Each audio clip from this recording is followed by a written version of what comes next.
right, why don't we go ahead and get started? Going to call to order. We actually have two meetings scheduled for tonight. We'll do a budget hearing, close that, and then move into our traditional board meeting. So I'll call to order the budget hearing on June 23rd, 2021 at 7 p.m. This hearing is being held to conform with the state legislation amended Section 16 of the Uniform Budgeting and Accounting Act. The budget hearing was publicized in the local newspaper and we will open the meeting for questions and discussions on the 2021-2022 budget and tax millage rate. So we'll have a presentation from our interim superintendent. I believe this will be the last time I have a chance to say that because our new superintendent starts on July 1st and he will resume his duties as assistant superintendent. So Mr. Rethman. Thank you. So yes, tonight we have a PowerPoint presentation for you. If Tim, you'd be so kind as to pull that up.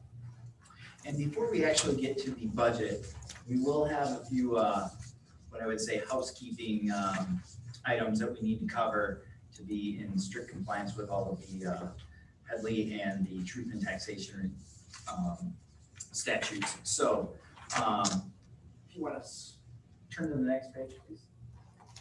So as you can see, we had our non-homestead operating tax values increase from 2020 to 2021. The increase was about $20 million or about 8%. On all properties, and really that non-homestead operating, that's what our the 18 mills that we would levy on our residents and businesses and so forth for operation purposes. So that is for operational purposes. Would not include primary residences, but would include businesses and things like that. All properties, that's what we levy our debt on. It would be the second one. So you can see there that increased by about $52 million or 3.78%. Next slide. Headley effect, I want to talk a little bit about that. A Headley rollback occurs whenever there is an increase in property that it outpaces the increase in inflation. So if you have an inflation rate of 3% and property is going up at 10%, you are likely going to have a Headley rollback. So we saw that some of our property had gone up, for operating purposes about 8%. That's a lot more than we had in terms of inflation this year. So we are looking at receiving a Headley rollback. So we'll go to the next slide. I'll remind the board that in November of 2019, the voters approved a 2 mil restoration. That provides a hedge against rollbacks like we're scheduled to incur this year, which is nice because that allows us to continue to levy the 18 mills that we're allowed to levy by law.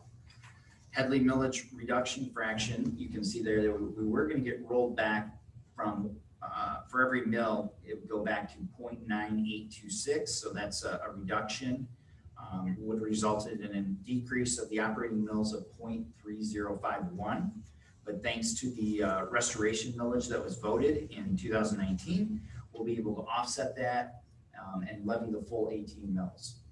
The remaining hedge that we have out of that 2 mills after the rollbacks from in 2019-20 and 2021 and now in 2022, we have about 1.22 mills remaining that we can use to levy against that hedge, or hedge against that levy, I should say. So that's what's going on with our Headley. Truth in taxation is a little bit different. Truth in taxation, any increase of any sort, whether it's from the property values, can trigger a rollback for the truth in taxation. The one way you get around that rollback is by holding a special meeting such as this one, or a meeting of the board, any legislative body, where you vote on the number of mills that will be levied. And you'll see that as we get to our resolution for the new budgets. But we intend to levy, if you will, Tim, 28 mills total. That'll be 18 mills of operating and 10 mills for debt retirement for a total of 28. And again, we'll take action on that in the regular meeting But we just wanted to tell you about truth in taxation and Headley before we get into some of the nuts and bolts of the budget. Any questions on what I've covered so far? All right, hearing none, moving on. So the next slide, you have in that first column, the actual audited numbers from the 2019-20 school year. The second column, we have our final budget that we'll be proposing during the regular meeting. And in the third column, you have the original budget that we're proposing for 21-22. That's what we're focused on in this budget hearing. And then you can see the variances in that final column. So I'm going to talk to the revenues first, and then I'll talk to the expenses. I'm happy to take any questions that you have along the way. So you can see there in that third column, high level, we've got revenues of just over $62 million.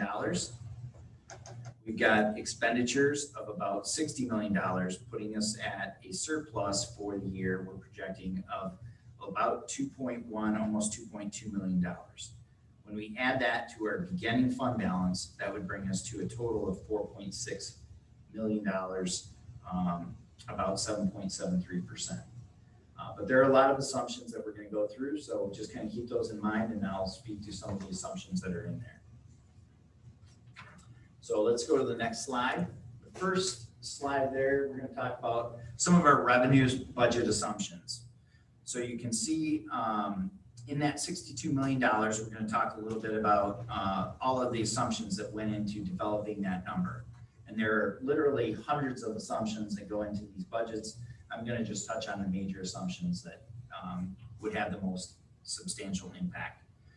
So the first is a decrease in our student count. You'll remember last year we had super blend that kind of buoyed our bottom line. We really did not have 5740 number of students. We had less than that. And so we are projecting for the 21-22 school year, 5,500 students is what our enrollment will be. That's down from a couple years ago by about 400 students. Membership loss in revenue terms is about $2 million. So that decrease that we're looking at from 5,740 to 5,500, about 240 kids, it equates to about $2 million. We're also looking at an increase in the foundation for next year. I think that it's the Senate, I'll probably get these backwards, Senate that is at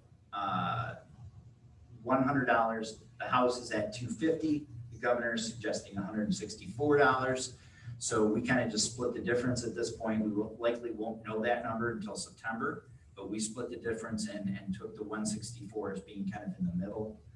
So that's what we went with in terms of our assumption. The foundation allowance, as a result of that, would increase about $900,000. We also eliminated all of the COVID-19 funding that we had in the current year. This year, we've taken that out because we utilized most of that grant funding.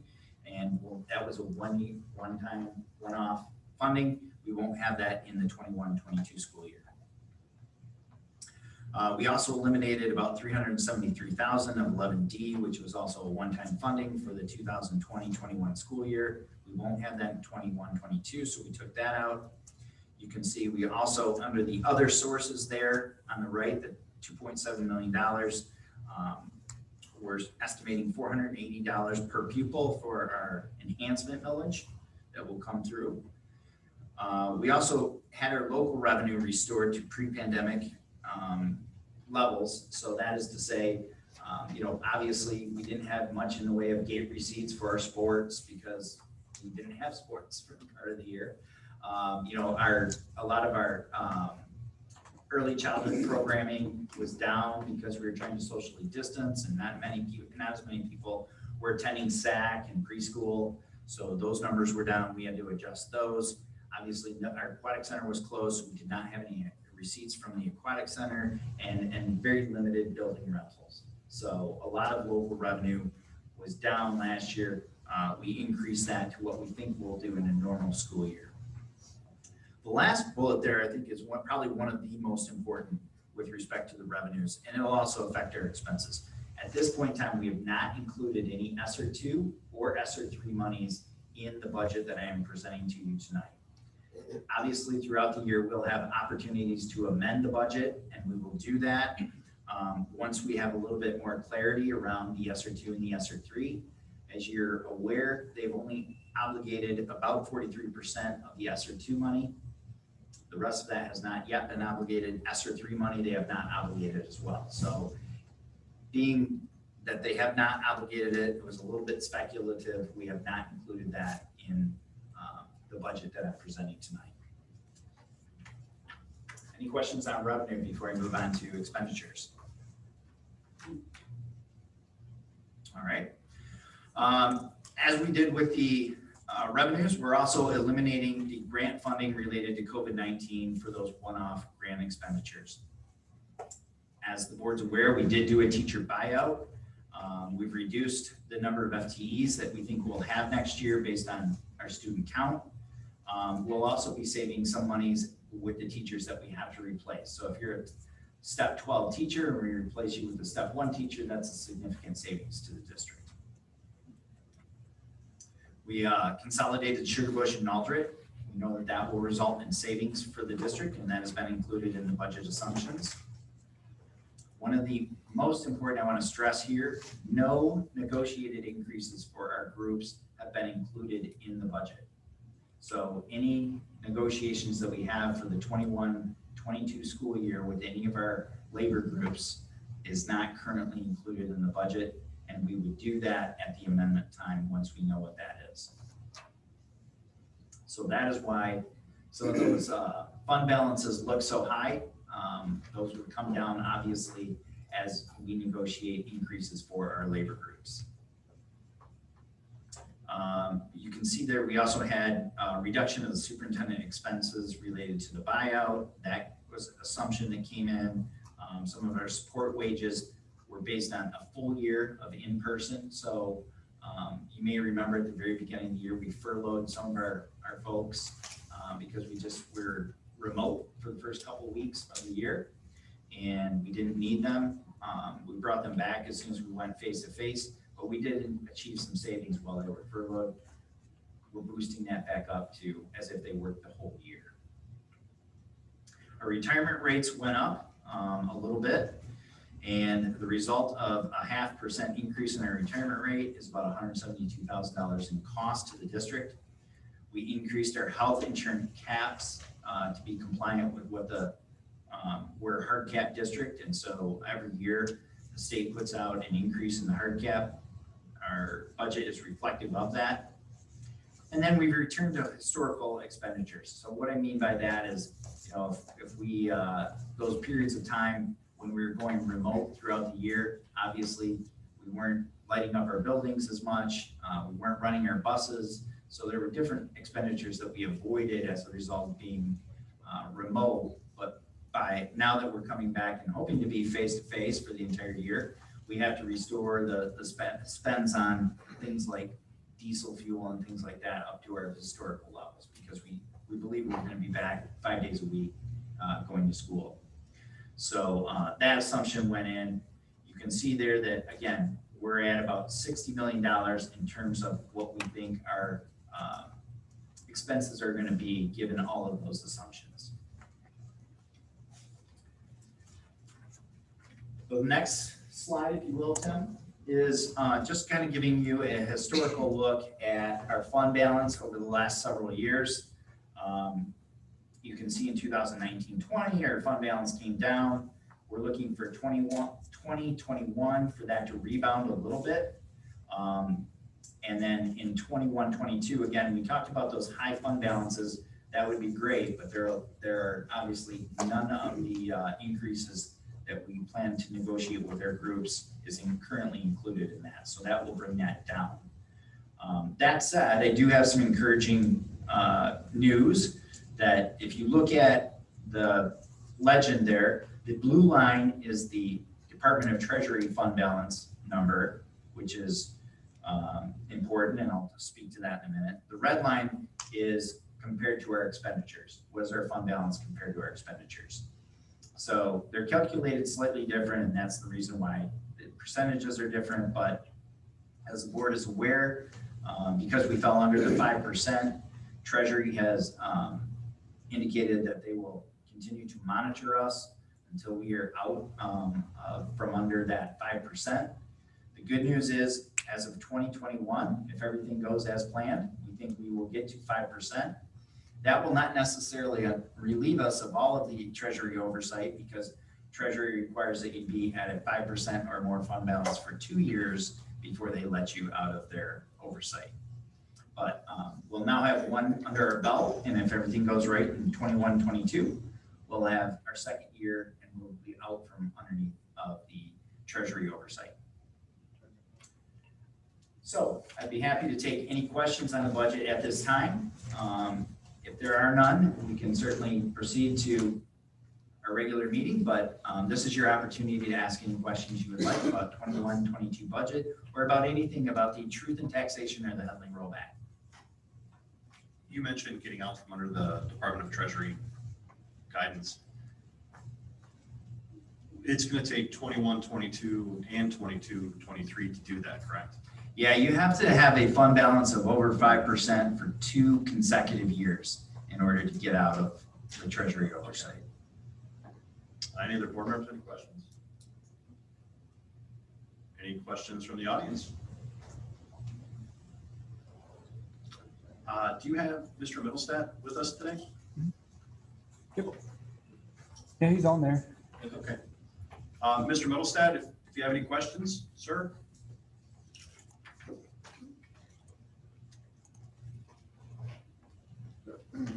I will take that to mean a no. Yep, he's on there. He was. All right, if there are no further questions, that concludes my presentation. Great. I will accept a motion to adjourn this hearing. I'll make the motion. I will second.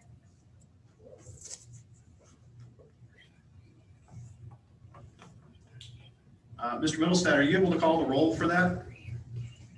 He just dropped off. He just dropped off. All right, so I will call the roll for this, and I hope he joins us for the regular meeting. Motion by Knox, motion by Moses, my own secretary now, seconded by Knox. Mr. Moses? Yes. Ms. Knox? Yes. Mr. DeRue? Yes. Mr. Richards? Yes. And Mr. Green is a yes as well. Do you have Mr. Middlestat back with us yet? No, not yet. Okay. Motion carries. So that'll close the budget hearing, and we will move on to our regularly scheduled board meeting at 7:17. So we will begin as we traditionally do with Pledge of Allegiance.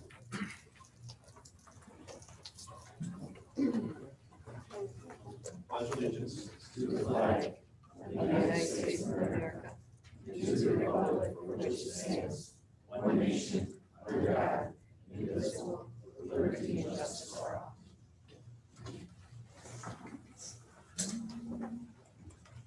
Do we have Mr. Middlestat back yet? We do not. So we are going to move forward without Mr. Middlestat at this point. If he jumps on, let me know. Go ahead and take a roll call. Mr. Richards? Here. Ms. Knox? Here. Mr. Middlestat?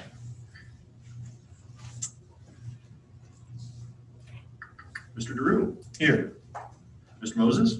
Here. Ms. Burkmeyer? And Mr. Green is present.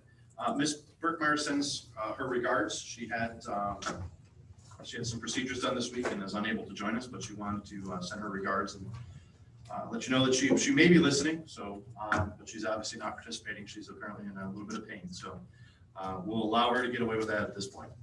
Steve is back. All right, Mr. Middlestat, are you back with us? Yes, I am.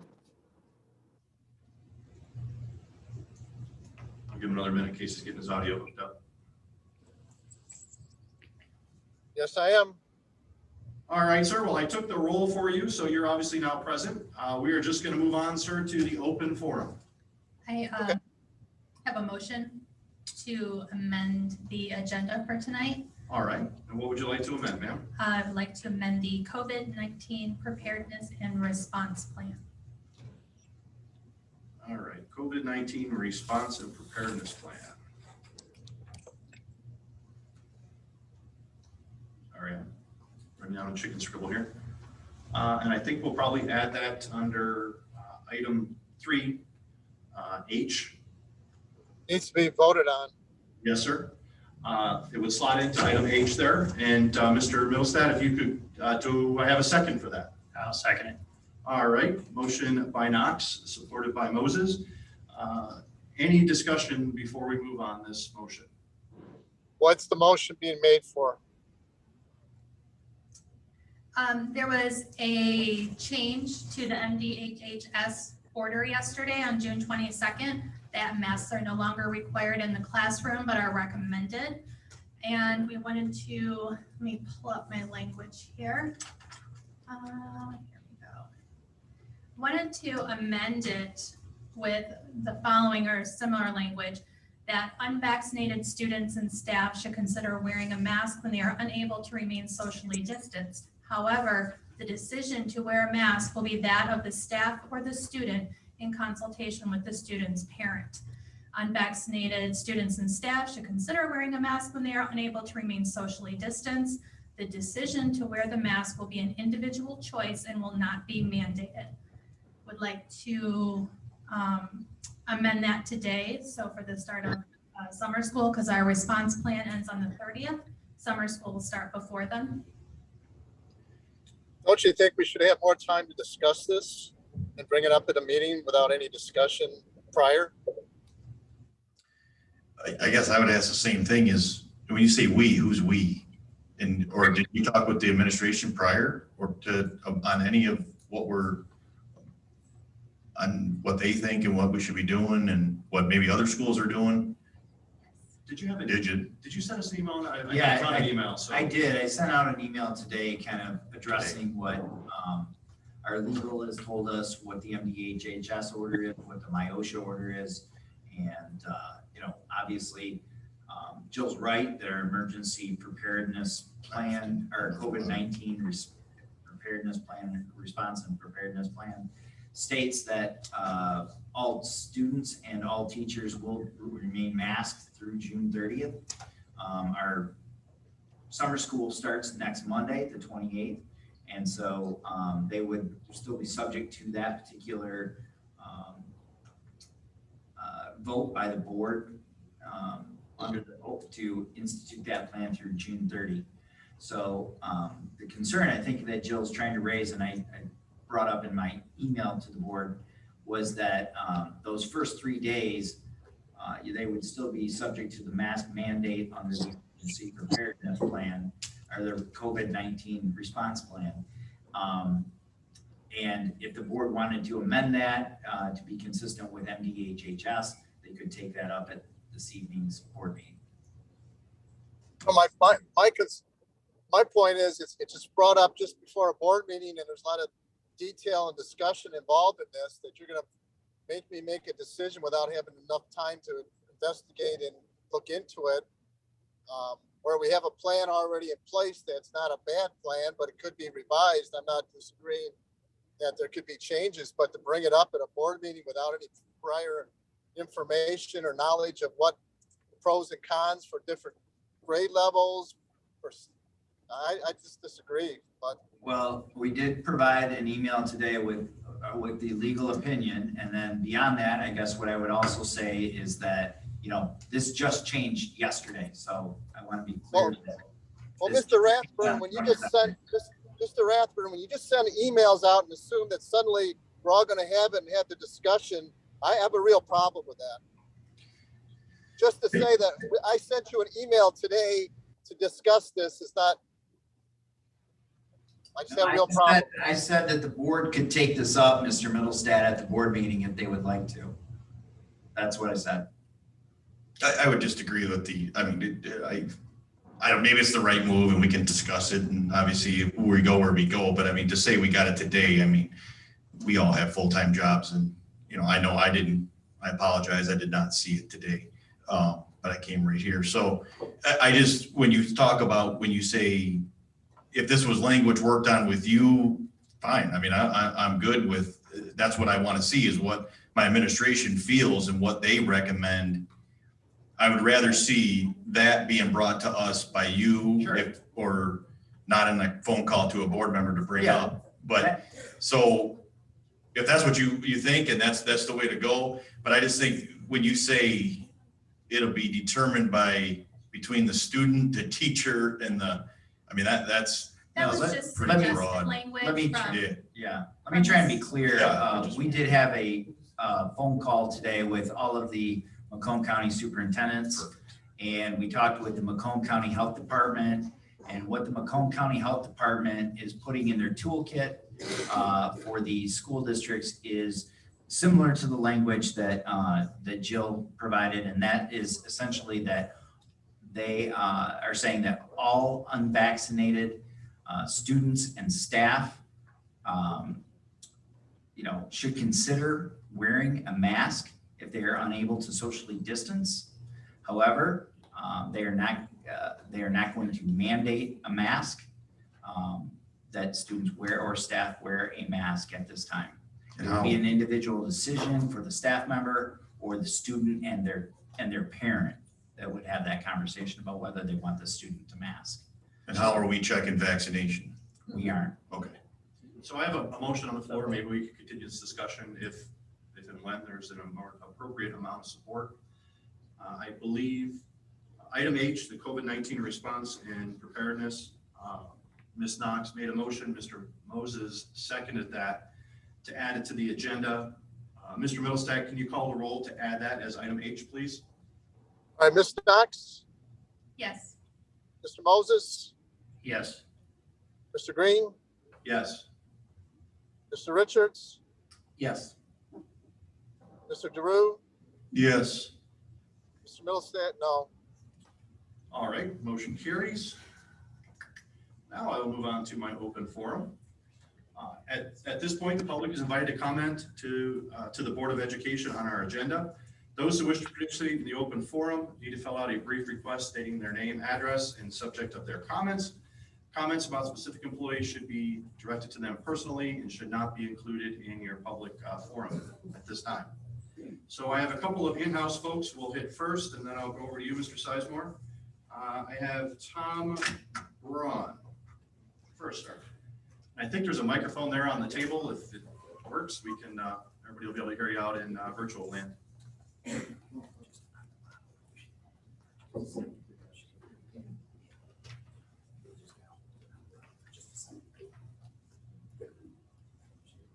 It turned green on the top.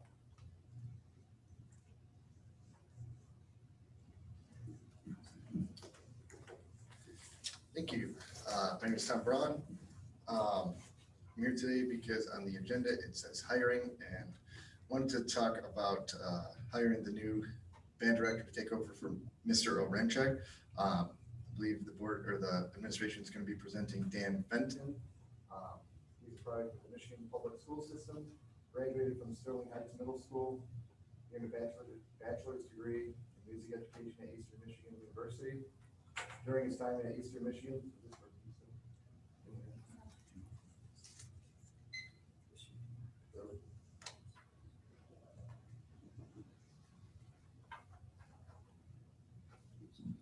okay, there we go. During his time at Eastern Michigan University, he was drum major of the Eastern Michigan University Marching Band, winner of the William Stewart Soloist Competition, and earned multiple awards for outstanding leadership. Mr. Fenton also completed his student teaching at Anchor Bay High School, where he had the opportunity to work with all the musical ensembles, and be a part of the music community at Anchor Bay School District. From there, Mr. Fenton taught at Dearborn Public Schools at Bryant Middle School. On behalf of the Anchor Bay Band Boosters, we would recommend approving the hire of Mr. Fenton. Thank you. Thank you, Mr. Braun.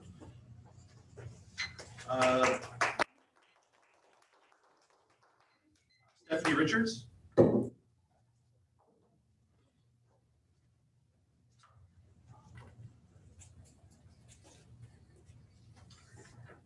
Check, check, 1, 2. Hi, my name is Stephanie Richards, 9980 Arnold Road. I'd like to speak to line item 3E on the agenda, resolution to discuss lease negotiations. First of all, who writes these agendas and what kind of shady line item is that? Why can't we be fully transparent and say exactly what it is? Resolution to discuss lease negotiations of the aquatic center. I shouldn't have to reach out and ask board members what a line item really means. It should be clearly stated so everyone knows without asking. Second, I do not support this at all. While I love the city of New Baltimore and the programs they've put together, the aquatic center is too much of an asset to give up. It's my understanding that we are considering this because it hasn't been profitable, but it is also my understanding that the current director hasn't been given the appropriate opportunity under the former superintendent to do many of the things it could to turn into a profitable center. In fact, quite the opposite.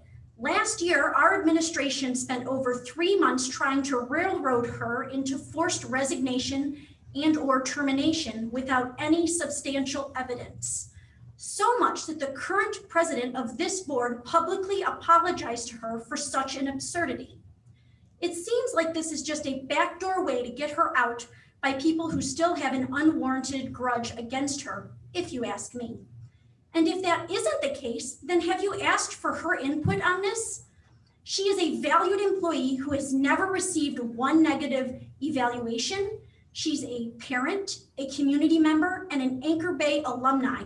So her opinion should be held at high value in a decision like this. Third, we just hired a new superintendent that hasn't even started yet and has great visions for our district. He deserves a chance to use the aquatic center as the asset it was meant to be. Last but not least, how does this really save us any money? I haven't seen the lease proposal, but traditional leases have the owner, us, the district, still pay taxes and maintenance, which I would assume are the largest part of the costs anyway, and thus this isn't a financially sound idea. Thank you. All right, thank you, Ms. Richards.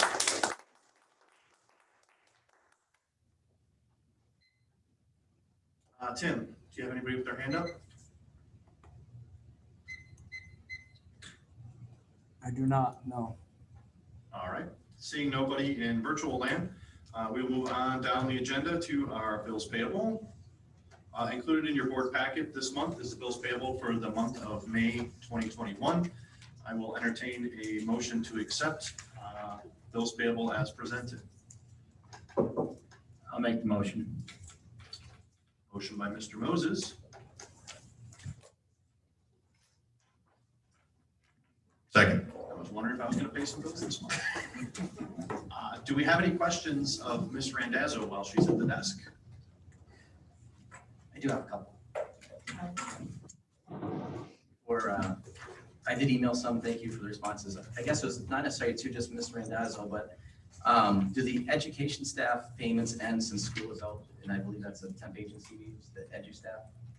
Yes, okay. Yes. And the only other thing I would ask is, looking over the account payables, if there's a way maybe the district could start focusing on using more local vendors. I noticed a couple contractors for landscaping and things like that are out of Shelby Township. There's a body shop that we're using out of Macomb County. I think there's a lot of great, businesses here locally, and just something I would like to bring to the district's attention to try and use more local vendors instead of using, different vendors from outside the district. That's all I have.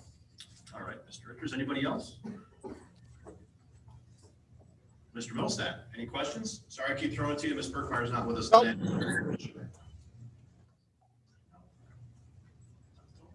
All right, hearing no objections or questions from Mr. Middlestat. Mr. Middlestat, could you call the roll, please? And Mr. Moses, Yes. Mr. DeRue, Yes. Mr. Green, Yes. Mr. Knox, Yes. Mr. Richards, Yes. Mr. Middlestat, yes. All right, motion carries. On to the next agenda item, approval of the fiscal year 2021 budget amendments. Do you have a Yes. presentation for this? I do have a slide that Tim's going to be Okay. bringing up. Can everybody hear me okay? No? No.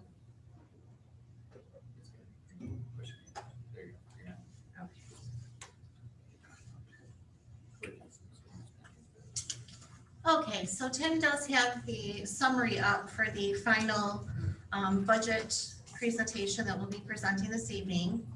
I first want to take you to the actual audited of 2019-20. The actual audited, we had a fund balance of $1.8 million, roughly 3.86% of treasury. The next column is our amended budget. The board was brought an amended budget at the February 24th meeting. Looking down the column there, you can see revenues were roughly $66.1 million. Expenses were $66.1 million, and our revenues exceeded our expenses in this illustration by $82,000, leaving us with a fund balance according to Treasury of 3.9%.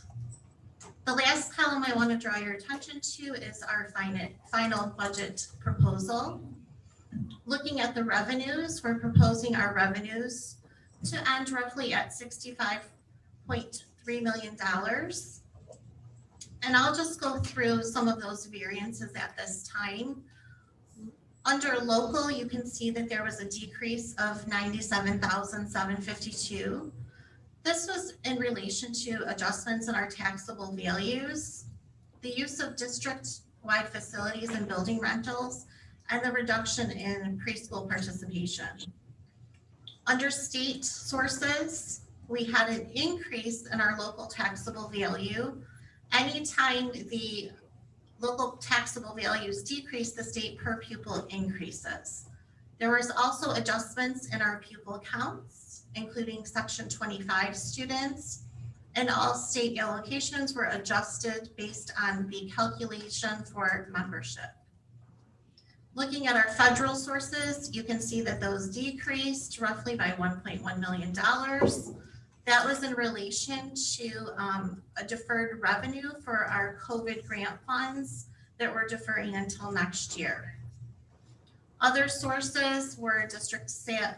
You can see $61,000 there of an increase. That was in relation to the sale of district assets. We sold off some buses, and a transfer from food service to our general fund. Are there any questions on revenues at this time? Okay, I'll move on to expenses. As you can see, under the final budgeted expenditures, our expenditures in total are $64,721,299. I'm going to go through some of the variances for the larger variances. One of them being under instruction, we had a decrease from our amended budget to our final budget of roughly $351,000. Those savings came from unspent instructional supplies, mainly in the budgeted grant expenditures, which we underspent in. Another area that we had an increase are the office of the principals.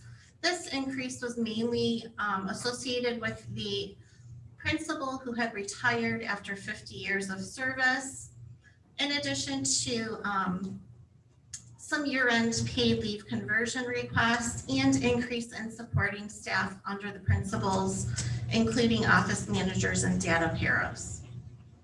Another area that I'd like to focus on are the operations and maintenance, where we came under budget by $400,000.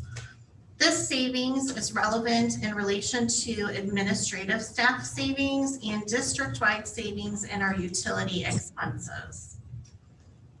Another area, central support services, we reduced our grant allocated expenditures, as I mentioned above. So anytime we're reducing revenues, we're also reducing expenses. Looking at our total revenue in comparison to our total expenditures, we're projecting that we're going to come out above by roughly $2.4 million, with our ending balance and fund balance at 5.01%. Are there any questions on the expenditures? Okay, if there's no questions, I'm gonna move on. So that is your general fund final budget proposal for 2021. There's also other resolutions included in your board packet. One is for the school service fund. You'll see your resolution and your summary in there. And just so that you're aware, the school service fund is comprised of our food service fund, our coastal flora, the nautical shop, and the shoreliner. And it's important to note that those funds are operating in the black, which means they have a positive fund balance.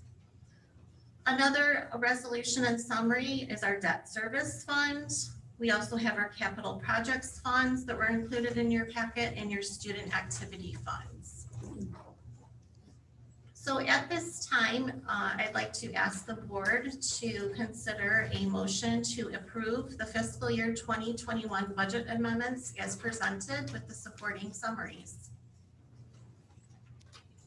I'll make the motion. Second. All right, motion by Mr. Moses, supported by Mr. Giroux. Any questions, any additional questions of Ms. Randazzo? Now, is this resolution, do we have to make 3 or 4 for each one of these, or can we do them all in one? What are we asking for, Robin? You can do it all at once, please. That would be great. Please, it's great when your finance director begs that there's no more motions on the floor. I think we could do one, Mr. Middlestat. Are you comfortable with that? No, that's why I just prefer to get them all taken care of. So if Mr. Moses and Mr. DeRue would modify it, make sure that's clear. You guys are fine with one motion this I'm week, fine. everything, right? Yes, I'm fine with that. I'm good with it. Anything else, Mr. Middlestat? Any other questions? Oh, that was just my question. All right, sir, if you could call the roll then. Mr. Moses, Yes. Mr. DeRue, Yes. Mr. Green, Yes. Ms. Knox, Yes. Mr. Richards, Yes. Mr. Middlestat, yes. All right, motion carries. Thank you, ma'am. I am assuming you have a couple other things for me while you're sitting there, I right? do. I'm going to stay here for a while. All right, great. Tim, if you can bring up the next slide. Item C is the approval of the 21-22 budget. So I did have Tim bring this this budget summary up again. Mr. Rathbun went over it extensively in your previous budget hearing. So I'm not going to go through it in great detail unless you have any further questions. This is the general fund 2021-22 proposed original budget. Along with the general fund proposed budget, I've also included in your packet, once again, the 2021-22 school service fund comprised of food service, coastal flora, nautical shop, and shoreliner. We've also included the debt retirement with the summary, the capital projects resolution with summary, and the student activity funds with summary. At this time, I'd ask the board to accept the proposal for the 2021-22 budget summaries and resolutions as presented. I will entertain a motion to that effect. So moved. I'll second. Motion by Mr. DeRue, supported by Mr. Moses. Any further questions before we move on to a roll vote? Comment about the expenditures. I don't see how we're reducing our expenditures by almost $4 to $5 million. I know you went through that summary in the beginning, but I don't see how that's going to happen.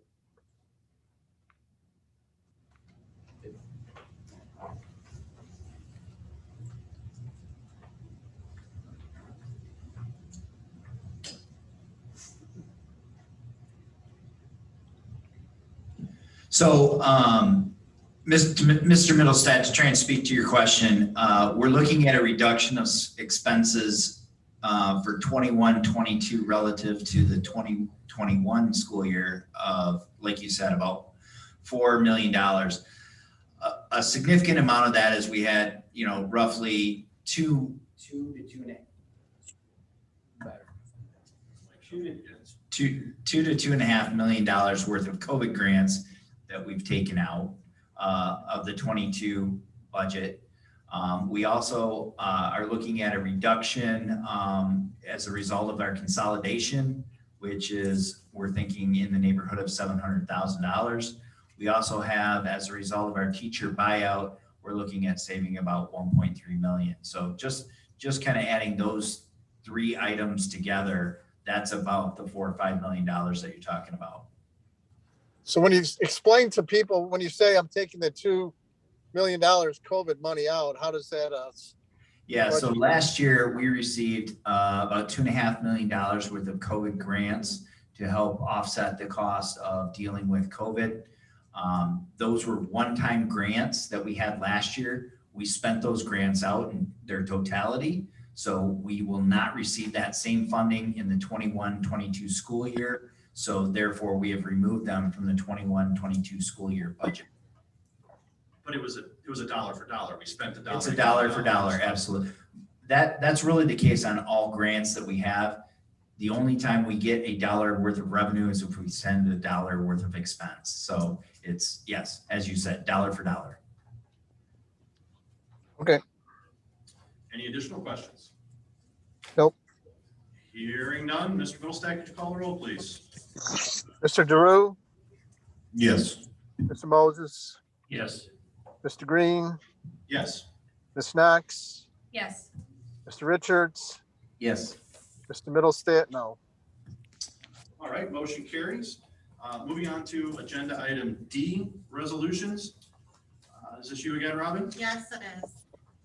So it is recommended this evening that the Board of Education adopt the resolution that's in front of you, authorizing the district to participate in the state aid note loan program for the purpose of balancing our cash flow needs for the upcoming school year. The district typically borrows money annually as a measure to consistently meet cash flow obligations. The first state aid payment for 21-22 is received in October. There are 3 payrolls to meet and continued payables to process district-wide until we receive that October state aid payment. This year, the district plans to borrow $3.5 million, and the district will begin repaying that beginning in January of 2022. So why don't I read the formal resolution just so it's on the record? Sure. Under the terms of section 1225 of Act 451, Public Acts of Michigan, 1976, the attached resolution allows the district to comply with all legal and procedural requirements in order to borrow money to meet its financial obligations, as the first state aid payment will not be received by the district until October for the fiscal year 21-22. The recommendation for cash flow borrowing for the 21-22 school year is based on the projected cash flow of the 21-22 school year. The recommendation is to borrow $3.5 million for the 21-22 school year. I will entertain a motion to enact that resolution. I think it should just be thrown out, if I'm not mistaken, that this is pretty much what we do every year. Yeah. So, and I'd like to make that motion. Motion by Mr. Moses, I will second. seconded by Ms. Knox. And I was going to throw that out in the comments, so you took my only line. I'm sorry. Any additional comments before we move on the motion or questions? Yeah, I'd make a comment is the reason we need to borrow money is because we don't have enough money in our fund balance to carry ourselves over a month. So we're about, for the last 2 to 3 years, we're borrowing money because we don't have enough fund equity to cover that month. So we're borrowing money and paying interest because we don't have enough fund balance. That's an accurate statement. All right, I have a motion on the floor. No more questions. Mr. Middlestack, could you call the roll, please? Mr. Moses, Yes. Ms. Knox, Yes. Mr. DeRue, Yes. Mr. Green, Yes. Mr. Richards, Yes. Mr. Middlestat, yes. All right, motion carries. Moving on to, thank you, Mr. Randazzo. Thank you. Moving on to item E, resolution to authorize lease negotiations. The district has had some initial conversations with the city of New Baltimore concerning the aquatic center, and the finance committee has met, and Mr. Drew is the chairman of that, so I'll let him kind of give us the whatever facts you're comfortable sharing at this point, because I know we're very preliminary in these discussions. All right, thank you, Mr. President, tonight. All right, yeah, I mean, to the parent that spoke earlier, I mean, this is a hot button issue, I guess, as far as, it's been something that we've talked about amongst board members, I know, and over the past probably year and a half, 2 years I've been on this board. It's kind of come full circle. It started off, you know, we started talking about the finance committee as a way to cut costs. Originally, we, you know, if you remember right during, well, it was right before COVID, I think we were looking at, we really needed to cut our costs, and that was one of those areas we thought we could do it. And we approached the city at that time. At that time, they weren't real interested in a deal. They had had just voted on, I think, to build their own rec center. And so discussions, I just want parents to know this has been going on for a long time. So the talks have been with the last superintendent, and there was a lease agreement shot across the table from the city to us. And that's kind of what we've been going off of over the past year and a half. And the other talks at the finance committee were that we make it go on our own, and we try to find other ways to raise revenue over there. Now that things are opening up, we start our own programs. You know, I brought it to the table. I was big on at the finance committee of saying that, you know, we should have Anchor Bay programs, the youth swimming all the way up kind of feeds the high school swimming. We could do it with flag football outside with our new football coach. We could do it all the way down the line. Basketball, we got all those gyms, the football fields. And to the parent's point, to the director over there, I did go over there to speak with her. She, and I know other board members did as well. She's got a lot of great ideas over there. She said, she informed us of some of the frustrations over the past, you know, couple of years. So those were the two decisions that the finance committee has been mulling over the past year. I think others on the board wanted to get it. If you remember a couple of meetings ago, it got kind of heated in here, and it was, what are we going to do? Let's start talking about it as a board. So really what we're doing with the negotiations with the city is to bring, there'll be two options that'll come before there could be two options coming before the board. And that's, do we want to enter into this lease agreement with the city, or do we want to make a go of it on our own? And myself, I'll say on the committee, when I was pushing really hard for it to be run by us, and, you know, it's our house, it's our facility that the taxpayers paid for, and to run student-led programs out of there and make sure that student-driven, was when I was looking at that lease agreement, it was nowhere near anything good for us. I didn't believe, and others I believe felt the same, and it didn't seem like it was going to save us much money, and that was the way to go. The city has since, I think maybe because of our objections, has come to the table with a better deal, or at least talking about a better deal. And those are the negotiations that I think tonight we're going to, you know, look at possibly giving our superintendent, either the interim or the new superintendent, depending on how long it takes, to see what kind of deal they can come up with.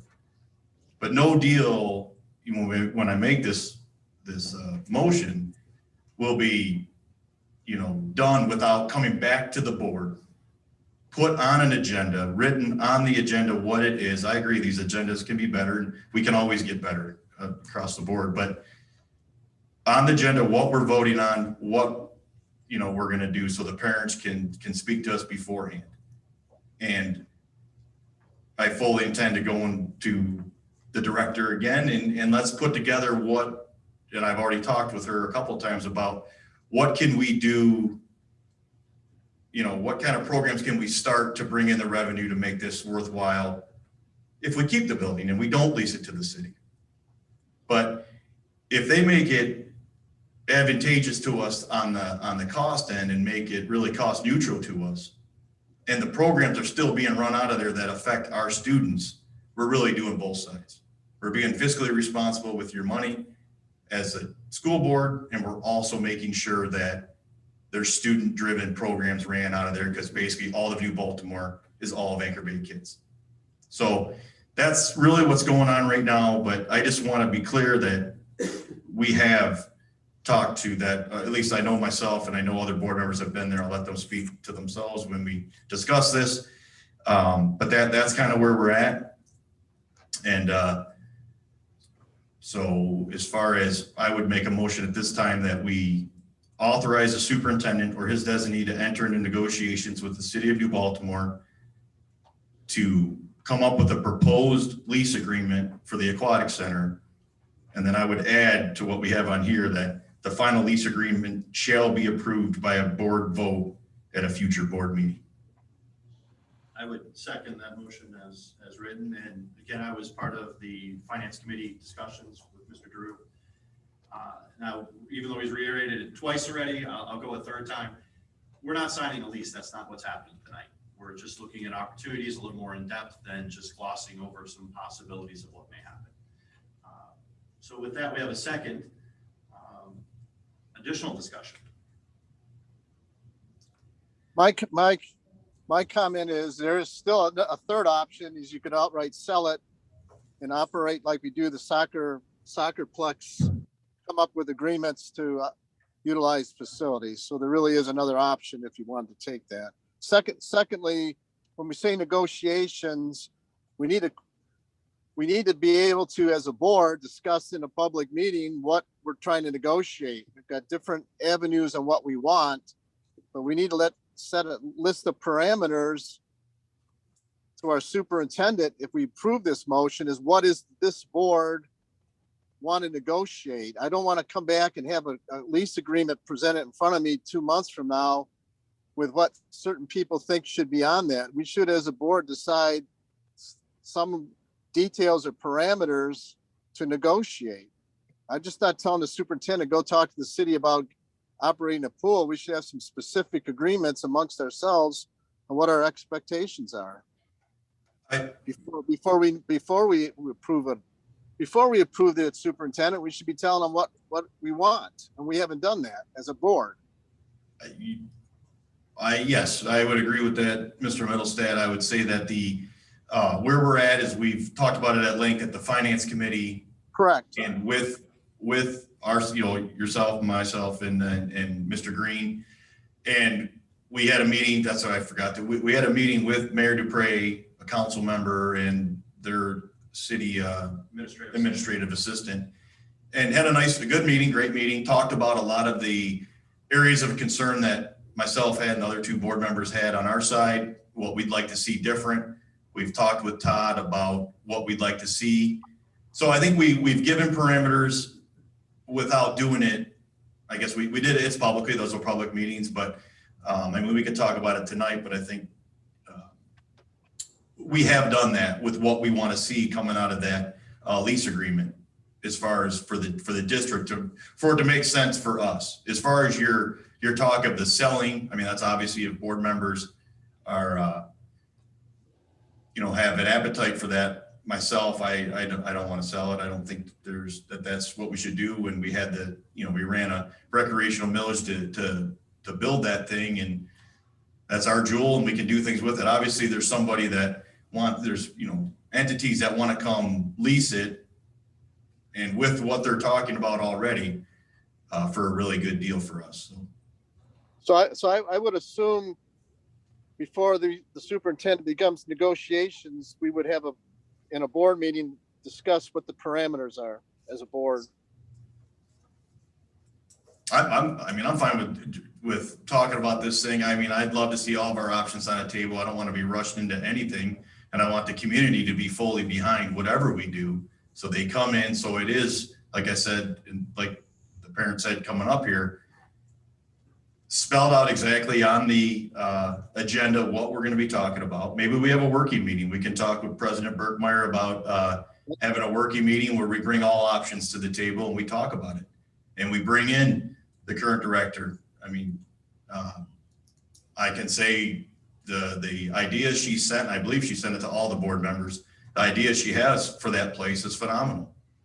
I mean, you have all kinds of fields there. You have all kinds of gyms. You have a lot of stuff. And again, the biggest fear I have with, and I know I'm going with both, but it's the agreement there is we want this to be Anchor Bay and Anchor Bay led stuff. If it's going to be a youth program, Anchor Bay baseball, Anchor Bay football, Anchor Bay whatever, and be a feeder for our high school. If we have the resources to do that, that's something we can explore, and we can really delve into that. But if it's helpful to team with New Baltimore and have them run it, and maybe, because we talked about in this agreement, putting some kind of a committee, a standing committee of school board members, appointed by the president, and city council members or recreation department members, where we talk about what we'd like to see. So there's a lot of stuff that's still to be worked out. I don't see this thing being signed tomorrow or anything like that, so. I would agree with everything Mr. Drew said, and I, to Mr. Middlestad's point, we certainly, what I'd like personally to see happen is that we talk to the city, we figure out in writing where they're coming from, where we're coming from, and then perhaps a work study by Ms. Parkmeyer is the way to handle it, where we could look at, well, can we sell it? Can we do nothing? Can we lease it? And again, I don't have a problem with that, but I feel like this first step is to figure out in writing, that's how I'm built, what the city's proposing. That allows us to, excuse my business sense, to go back into a P&L mode or a projection mode and figure out what kind of revenue is there, and work with our existing director to figure out what kind of revenue is there on her side versus just giving the facility up in a lease. So I think if anybody else have any comments at all? Yeah, I do have, and you guys obviously touched upon it 3 times, but I just want to reiterate, that we've all gotten emails that New Baltimore is having a meeting, so it's just, good to hear that, I'm not going to wake up Tuesday morning and New Baltimore has possession of our aquatic center. So my question to Mr. Drew also is, are you recommending to almost do a committee like we did with Sugar Bush with the aquatic center? No, we could if that's what the board's pleasure is, but what I would be recommending is maybe a play on that where we do a working meeting that's a public meeting. No decisions are made at that meeting, but we get together as a board. We bring in, to Mr. Green's point, we'll bring in the current director, hear her plan for the facility. We'll bring in Mr. Rathbun can be, once he's done with the proposed lease agreement, we can look at that. If Mr. Middlestat wants to get some numbers on what it would be to sell it, and we can have a true meeting on and put it out to the public, advertise it. We're going to have this meeting about the aquatic center. Come down, the public can give their opinion on what they'd like to see. And then they give it prior, we would discuss it, is the way I'd see it going. And then the public would give their opinion, and then we would, obviously break until the next regular meeting, and then we would decide which way we want to go. I think, Mr. Drew, I don't mean to interrupt you for your next question, was referring to an oversight type committee. If we did enter into a lease, let's get some council members, let's get Park and Rec, let's get board members, and let's make sure that what we all visualize, if it comes to fruition, is coming to fruition, whether it's a monthly or quarterly meeting. You're talking about the standing committee that I mentioned? Yes. So yes, that was, like I said, when we were having the initial conversations at the board, I was really big on the swim. You see these other schools with the swim program all the way up, a football program like the Marine City, I think, has always done all the way up. We have this new football coach I've heard nothing but great things about, I'm sure. And you run you're a football guy, like the plays all the way up through. So that's what we'd like to see them doing. And maybe we'd offer up even more of our facilities for them to use if they would run programs like that. And if we could have some kind of, maybe it's New Baltimore, Anchor Bay. Does that make sense? And it gives us both billing on those programs. All right, we do have a motion on the floor, so any additional questions before we move on that? Hearing none, Mr. Middlestat. Mr. Drew, Yes. Mr. Green, Yes. Mr. Moses, Yes. Mr. Richards, No. Ms. Knox, Yes. Mr. Middlestat, no. I believe motion carries.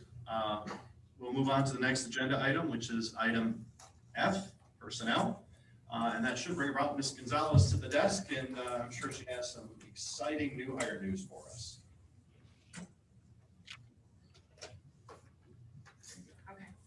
Good evening. Yes, before you tonight, we have we'll start with a recommendation. We have a request from our middle school counselor, Brittany Corky, for a personal leave of absence for the 2021-2022 school year. All right. I so move. So moved. How about a second? Second. All right. Motion by Mr. Middlestat, supported by Mr. Drew. Any questions of Ms. Gonzalez before we move on this motion?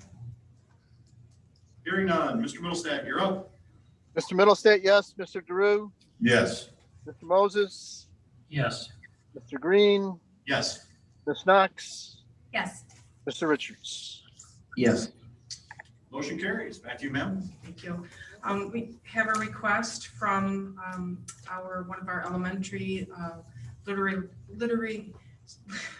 literary specialist, Catherine Gorski, for a personal leave of absence for the 2021-2022 school year for your consideration. I will entertain a motion for this as well. Motion to approve? Go ahead. Second. Second, Mr. Drew. Motion by Ms. Knox, seconded by Mr. Drew. Any questions on this motion? Hearing none. Mr. Middlestat, please. Ms. Knox, Yes. Mr. Drew, Yes. Mr. Moses, Yes. Mr. Green, Yes. Mr. Richards, Yes. Mr. Middlestate, yes. All right, continuing on with item F, some recommendations for hire.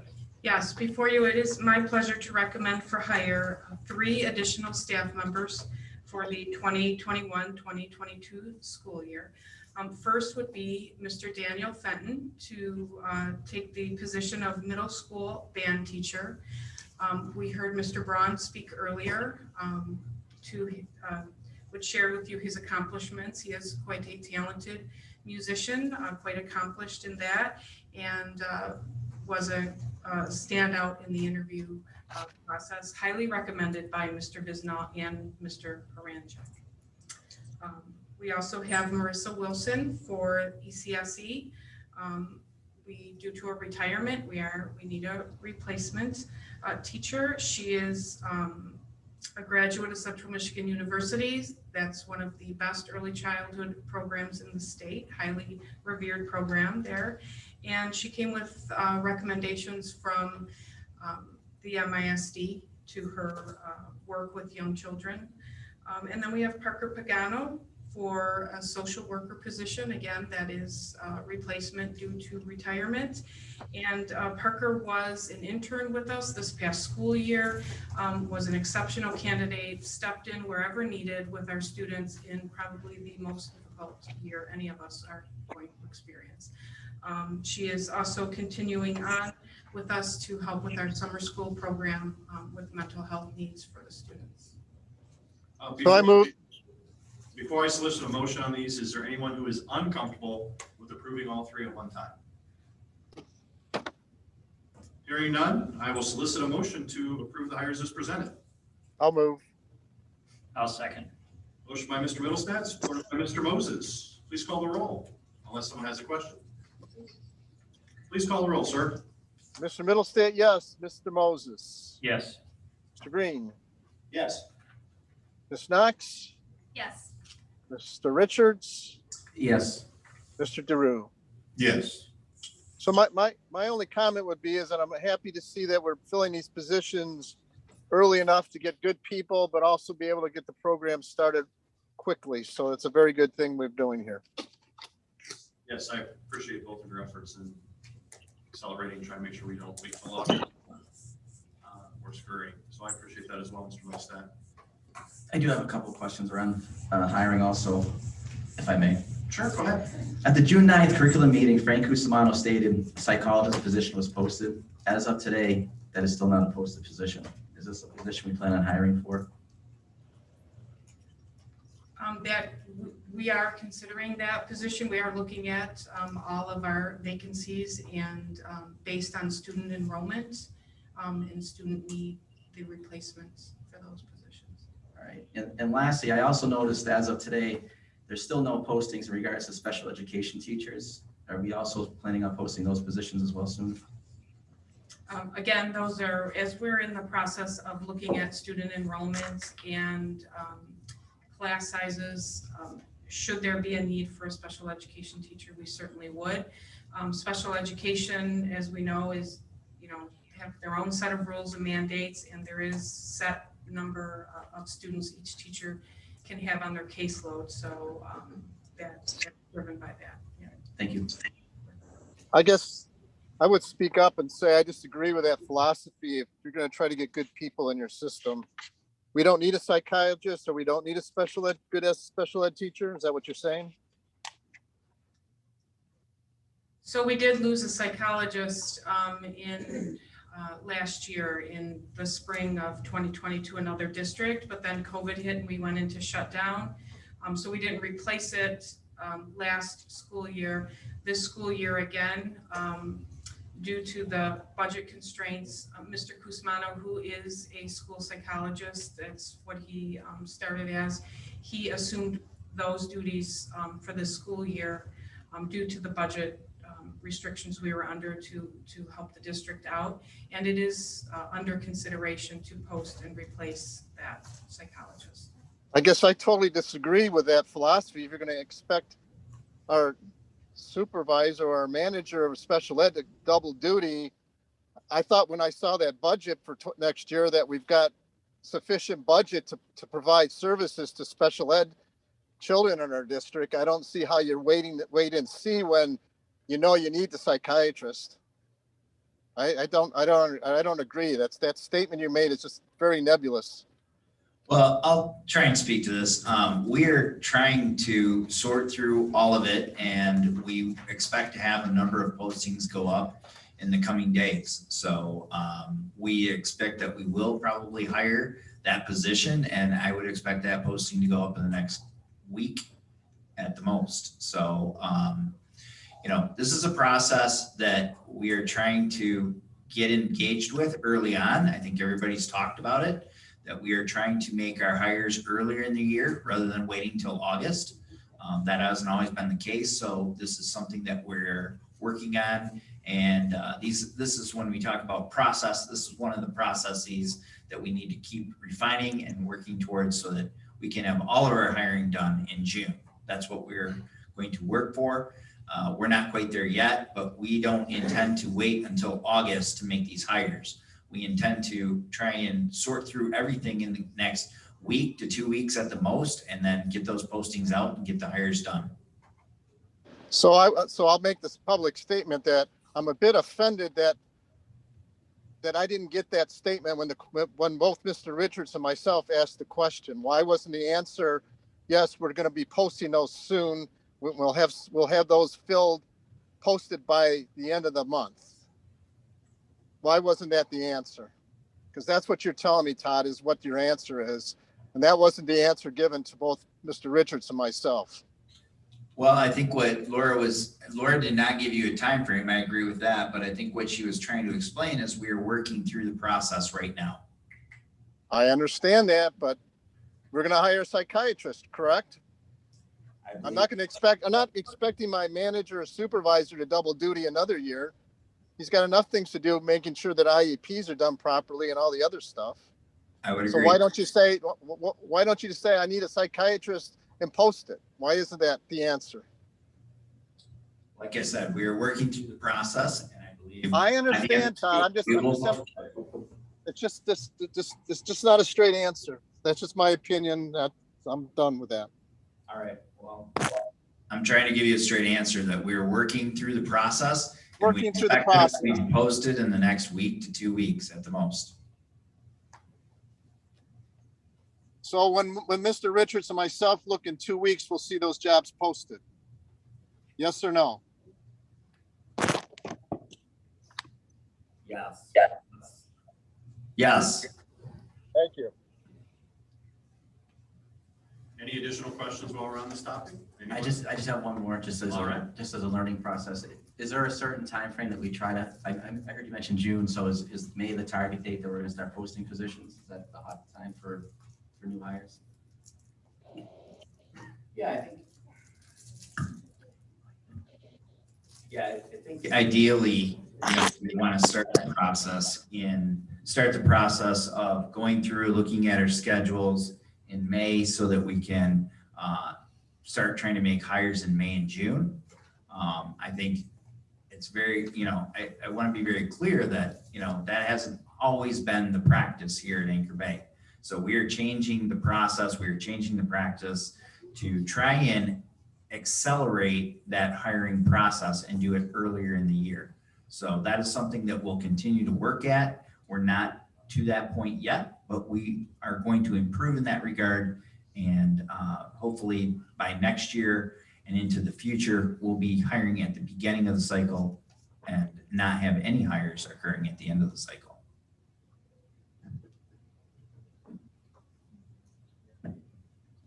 Yeah, thank you. To me, I think it's very valuable to try and get new hires in as well to do shadowing, training, things like that too. So that's all I really have, but thank you. All right, if there's no further comments or questions, let's move on to item G, board discussion with regard to legal representation. I'm not sure specifically what's on the agenda here. I know that we had solicited proposals probably a year and a half, 2 years ago, and we really never acted on that. So there's been some other sidebars going on. Maybe Todd, you could shed some light. Yeah, I can. Not use that mic is what you can do. Yeah, so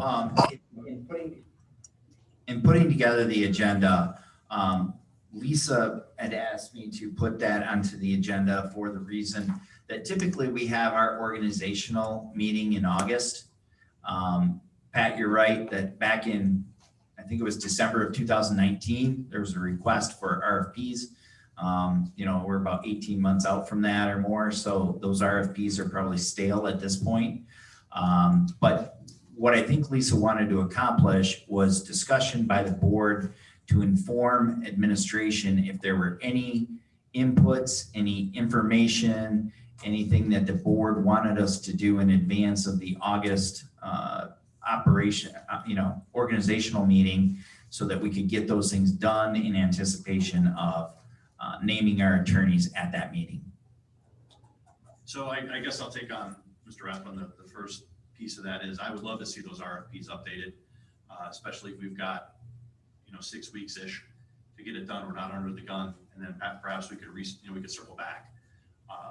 I felt back in, maybe it was January 20, December 19, whenever it was, that I wanted to take a look and solicit our attorneys for new RFPs and review what we were using counsel for specialty wise and who was covering what bases. So my personal preference, and we can obviously see what the rest of the board's appetite is that we would have those renewed and possibly presented at the organizational meeting in August.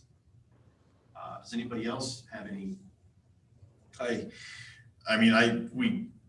We still have those proposals. I don't know about being stale. I mean, the rates are probably the same. I mean, they're going to do the same type of work. They're not going to change. But as far as at that time, and we didn't know if we really wanted to make a move at that point. But one thing that we asked for, and it'd be a good thing to have to the board prior to the organizational meeting, would be all of our attorneys in what current cases, if any, they're working on, and what's left on it, what, a timeline, so we know if we make a move on that particular person that they're going to have outstanding cases or whatever. Because there's some cases that we just don't know about. So I think the other thing, John, would be is what we have specific attorneys for sometimes for specific purposes, like for bonding or other things. So correct, right. Especially with new board members, that we really need to understand what these attorneys and what their specific skills and what we hire them for. So that's important too. Okay. All right, that's helpful. So, and actually maybe, Mr. Rathbun, maybe you can just reach out to them and have them send you a letter that whatever they sent us back in January, rather than recreate the wheel for them, or have them resend us what they've already sent us, just send us a letter saying what we sent you in January 19 is still good. yeah, probably just the wage rates. I would imagine the hourly rates would be the only thing that would possibly change. I would agree. Easy. Calm down. Calm down. But Dennis? Yes, he's impressed that you and I are in sync for some reason. We've agreed a lot tonight. We might want to adjourn. Isn't it full moon? It must be. I have no comment. for the record, we agreed at the finance committee as well, so it's been a love affair. Put that out on the screen. Okay, so if there's no further questions, then are you comfortable with some of the directives that, John and I gave you and Steve jumped into? So everybody's good with that. And I think it'd benefit both of you to being new, just to get up to speed. And obviously we may need to schedule a closed session because we can't talk about pending litigation, in public, but that might be part of all of what transpires in August. Yeah, even just on this, the services that are outlined kind of helps understand things as well. So, Yeah, and Mr. Middlestaff's point, who does what? And then to Mr. Drew's point, what are they doing right now and what may be open-ended? Yep. All right, if there's no further comment there, let's move on to item H at the request of Ms. Knox. COVID-19. Mr. Green, Yes, Mr. Green, sir. Yes, sir. I did talk to Mr. DeRue before the meeting. I didn't know you were leading the meeting today. I've got another commitment that I have to get off the phone for a little while. It's not because item H is on the agenda, but I did discuss Mr. DeRue. He would follow up with me to the board's pleasure to the secretary role at this time. So I'd ask to be excused at this time, please. All right, we'll excuse you, Mr. Middlestaff, and Mr. DeRue will take over your secretary duties. And if you jump back on, great. If not, we'll talk to you soon, sir. All right, thank you. Sorry for the inconvenience. That's okay. Thank you. Okay, back to item H. I'll just kind of turn it back over to you. You put it back on the agenda. So let's let you lead a discussion. Then we'll figure out what, if anything, we want to do. Yeah, it wasn't meant to be anything being sprung on anyone. It happened yesterday. We're just kind of staying in line with MDHHS. We had a meeting tonight. Great. Summer school starts in 3 days. Let's allow them to have a choice. And that's the long and the short of it. And really please correct me if I'm wrong, Mr. Rathbun, our preparedness and response plan ends on June 30th anyways. This was just a matter of convenience and allow our summer school students to start without, instead of going 3 days, without if they choose so, instead of going 3 days with a mandate, just because we were here and it happened yesterday. So with that little bit of presentation, plus additionally what you read at the beginning of the meeting, I will default to Mr. Rathbun again. Can you get us up to speed on where Macomb County is and what the surrounding school districts have actually been sending communications out today? Yes. Changing their masking procedure, if that's the appropriate term. But, Yes, so I'm going to go back to some of the guidance from MDHHS and MIOSHA and trying to bring you up to speed on that. And then I'll speak to what other SUPs are doing in Macomb County. So on the 22nd, MDHHS rescinded their masking and gathering orders. So all of those items that have been in place for months are no longer applicable. So we do not have a masking requirement nor a social distancing requirement, nor are there any limitations on gatherings any longer. So none of those things are required or mandated by the MDHHS or the state. They did come back with a recommendation that all students remain masked when in a classroom setting. That is merely a recommendation from MDHHS, not required by law. MIOSHA also on the 22nd changed their guidance that required employees to wear a mask if they were unable to social distance if they had not been vaccinated. So those were also lifted, and the only order that MIOSHA has is applicable to a healthcare facility, which we are not. So both of those mandates are no longer requirements. And so what that brought up is the potential conflict that we have back in, I want to say it was probably at the beginning of the year in April, or I'm sorry, August or September, we brought to the board a COVID-19 preparedness and response plan. The board approved that, and in that plan, it calls for both staff and students to be masked when they're in school. So as Ms. Knox pointed out, we have 3 days of summer school that will occur before the end of that plan. That plan is set to expire on June 30th. We would have classes on June 28th, June 29th, and June 30th, where potentially those students, because of the prepared COVID-19 preparedness and response plan, we would be required to follow that plan because the board had put that in place, and we're going to follow the direction of our board and the policies that our board put out. So that was just a communication that I had to the board today to say, because MDHHS has changed, MIOSHA has changed, do you want to consider changing your preparedness response plan? So that came up. With respect to what the other districts in Macomb County are doing, we did have a superintendent conversation this afternoon. We have a meeting every Wednesday to discuss these kind of things. And the consensus after talking with Dr. Lokar and the Macomb County Health Department was that the response, or what we would be telling our districts, and this is for all of the Macomb County districts, were that unvaccinated persons, students, and staff should consider wearing a mask if they are unable to socially distance. However, that is an individual decision. We will no longer mandate the wearing of masks in an educational setting. That is what Macomb County Health Department is saying right now.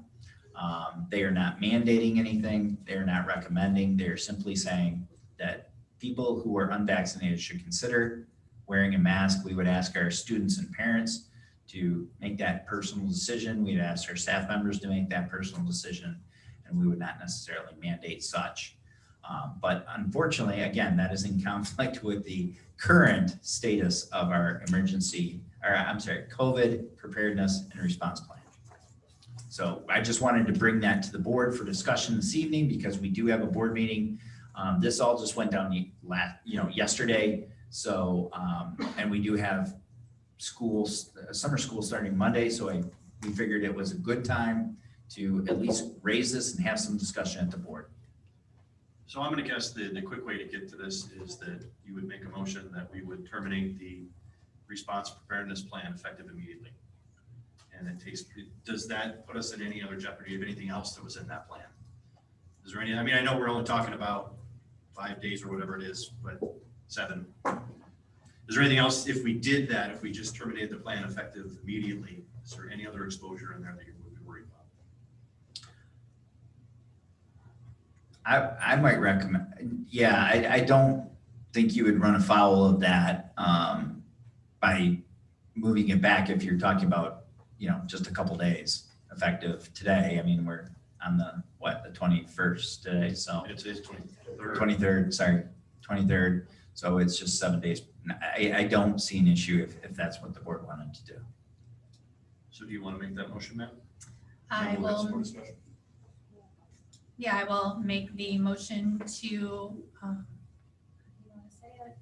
end our COVID-19 preparedness and response plan effective immediately. Motion by Ms. Knox. I'll second. Seconded by Mr. Moses. Further discussion? I would like to point out something that Mr. Rathbun shared with me when I discussed this with him earlier, is that the CDC, and he may be able to speak to this more, the CDC mandate is still to wear masks on the bus, including school buses. So our students would still be required to wear a mask on the bus, and we can't really do anything about that because it's a federal mandate, and federal funds could be in jeopardy. But just so everyone's clear that's a different set of rules.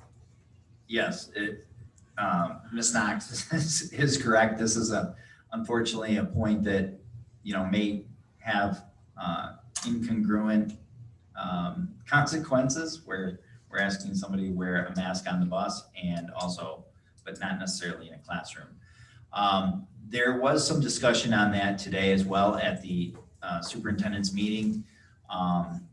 There seems to be some conflicting information that's being put out by the CDC. In one section of the website where it talks about what is public transportation and that all people in public transportation must wear a mask, it does reference school buses as being a public transportation vehicle. I might disagree with that a little bit because it isn't open to the general public. It's the same kids that we'd be transporting, same kids that we're going to have in a classroom without necessarily wearing a mask. So in another spot of the CDC, when you go under and it talks about for schools, what the CDC is recommending, it talks about on school buses, students should wear masks, but it is not mandated. Where that they talk about they can't, or I don't know if I'd have to look exactly at the language, but it's not a mandate, it's more of a recommendation than it is a mandate. So so there's a little bit of conflicting information there. That was raised with respect to the Macomb County Health Department and Dr. Lokar, and what he indicated was that this would be a very difficult thing to explain, and he was comfortable with leaving it up to the parent to make that decision for their student. I think Ms. Knox is correct. There is a possibility, I think, of potentially some federal action, but I think that's very remote. So that could be a further discussion point for the board, whether you want to just kind of forego that requirement. We can encourage it, but we're not going to kick anybody off the bus if they don't want to wear their mask. I think my personal position is that I would support your motion, and I expect our parents to follow what federal laws are out there. Just kind of broadening our powers to interpret what that federal law is, and I'd rather just stay away from it. I guess I would just say, from what I'm gathering here, there's no clear path forward here on this, and that's the problem with just throwing something on an agenda that day. That's all that I'm not attacking you or anything, but it sounds like there was conversations maybe yesterday and today, and it's just, this is another hot button issue, something that there's going to be parents on both sides, and the teachers are going to have a feeling on this, especially the ones that are going to be in the summer school classrooms next week. We've had a ton of meetings, and there's nothing, we're still underneath, obviously with Steve being able to do remotely, there's not a problem for us to meet next week on Monday or Tuesday if need be, so you can sort out all this stuff. And at the worst case, even if our current June 30th thing stands, it's a mask for another couple days in school, and then that's it. Obviously it's coming to an end, and they're going to be maskless, and we're going to figure it out, but I would hesitate to make any decision tonight when you're talking federal guidelines on a bus, you got to do it. We're going to now interpret the feds. I don't want to get into that. And have we heard from the teachers? Have we talked to the teachers where they're at on this? How comfortable they're going to be in the classroom? And I just think a little more due diligence would be good before, we've come this long. Why make a quick snap decision? I think the mask, we're going to have Tiger games with thousands of people in it and football games. So, I think it's over, but let's just finish the game, I guess. So. Yeah, I just feel like we're staying in line with the health department, which is what we've been doing all along. And it was just an opportunistic day. I didn't speak with Mr. Rathbun yesterday. I brought it up probably this morning, but I certainly understand where you're coming from. So there's still a motion on the floor. Any other comments or questions? I guess I'd kind of to echo, is there any concerns from you with this change? Any staff concerns at all? We have not reached out to every individual teacher. I certainly have had conversations with the ABEA about this. I think obviously this could have an impact on the teachers if they are uncomfortable in that position, but that's why we would like to make a decision more quickly, because we want to be able to inform the teachers, inform our parents, inform our students what we think is going to happen rather than waiting to the last minute to inform them. So that's why we're hoping to get it on the agenda for discussion this evening. The hard part for me is it just seems weird that they're going to wear it on the bus and then get here, and just weird. It is weird. It is a CDC, arguably a CDC federal mandate. I like the way Pat said it, that, you know, we're gonna ask our parents to follow the federal mandate. But you know, in terms of the school, which we do have control over, you know, there would be some discussion, you know, potentially some discussion, some decision tonight, so that we can accurately communicate out to our staff. Because if there are I don't want to speak for every individual staff member. I mean, I think certainly had conversation with Jamie about this, but you know, I don't know if we can speak to every individual teacher. We have not talked with them individually, but I think if we did reach a conclusion this evening, that would allow us time to communicate that with our teachers, any concerns that they have, including, I don't want to do it anymore under these conditions, would allow us also some time to find a replacement, which would be important. Mr. Moses, you have something on that? No, I just think if, I mean, if it was ending on the 30th anyway, and we had no intentions on extending it at this meeting and no intentions on having a meeting next week, I think staff would have already made their voice clear that, you know, I'm sure they knew it was ending. No, from the talk of it, it just happened yesterday, so that's. No, but our Yeah. mandate was ending. Yeah. Our mandate was ending, and obviously we would have to address it, and we've been waiting, I'm assuming, you know, obviously we're gonna have to make a decision for summer school, but, I mean, essentially, I think basically we're just saying whether, I mean, to put out a statement that you're gonna wear it if we recommend wearing it if you're unvaccinated, and, you know, it's up to your decision. Basically, you're just saying, do we want to mandate masks or not? I mean, just make it clean. I mean, I don't know about getting into all those other, No, you know. and then that's what we did, is we just yeah, just make stopped it the clean. plan immediately, because it would have expired anyways, and on the 30th, and there would have been no mask requirement after that. When does summer school start? Monday? Monday. So we have Monday, Tuesday, Wednesday is really what we're talking about. Yeah. Okay, you saw the motion on the floor. You want to continue to a vote? Yes. All right. Sir, would you call a vote? All right.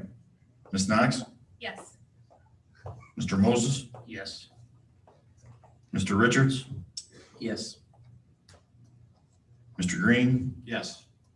Mr. DeRue, yes. All right, motion carries. Moving on to agenda item number 4, union communication. I know that Ms. Petron had already sent me a message a little while ago that she wasn't going to be speaking today. Do we have anybody else in-house union communications? Mr. Sizemore, anybody outside? Nope. All right, and then I will entertain a motion to go into closed session, to adjourn into closed session pursuant to Open Meetings Act 8C, collective bargaining strategy. I'll make the motion. I will second. Motion by Mr. Moses, supported by Ms. Knox. Any further discussion on that? Sir? Mr. Moses, Yes. Ms. Knox, Yes. Mr. Richards, Yes. Mr. Green, Yes. Mr. DeRue, yes. All right, we will convene into closed session at 8:38 p.m.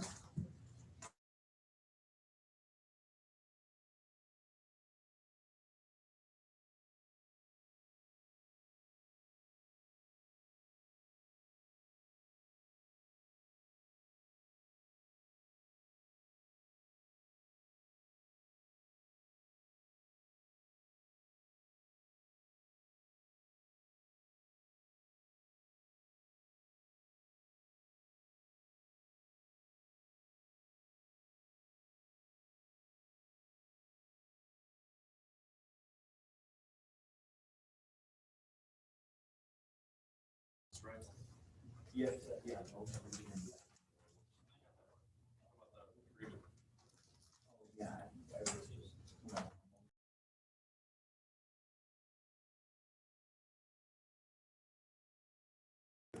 We good, Tim? Yep.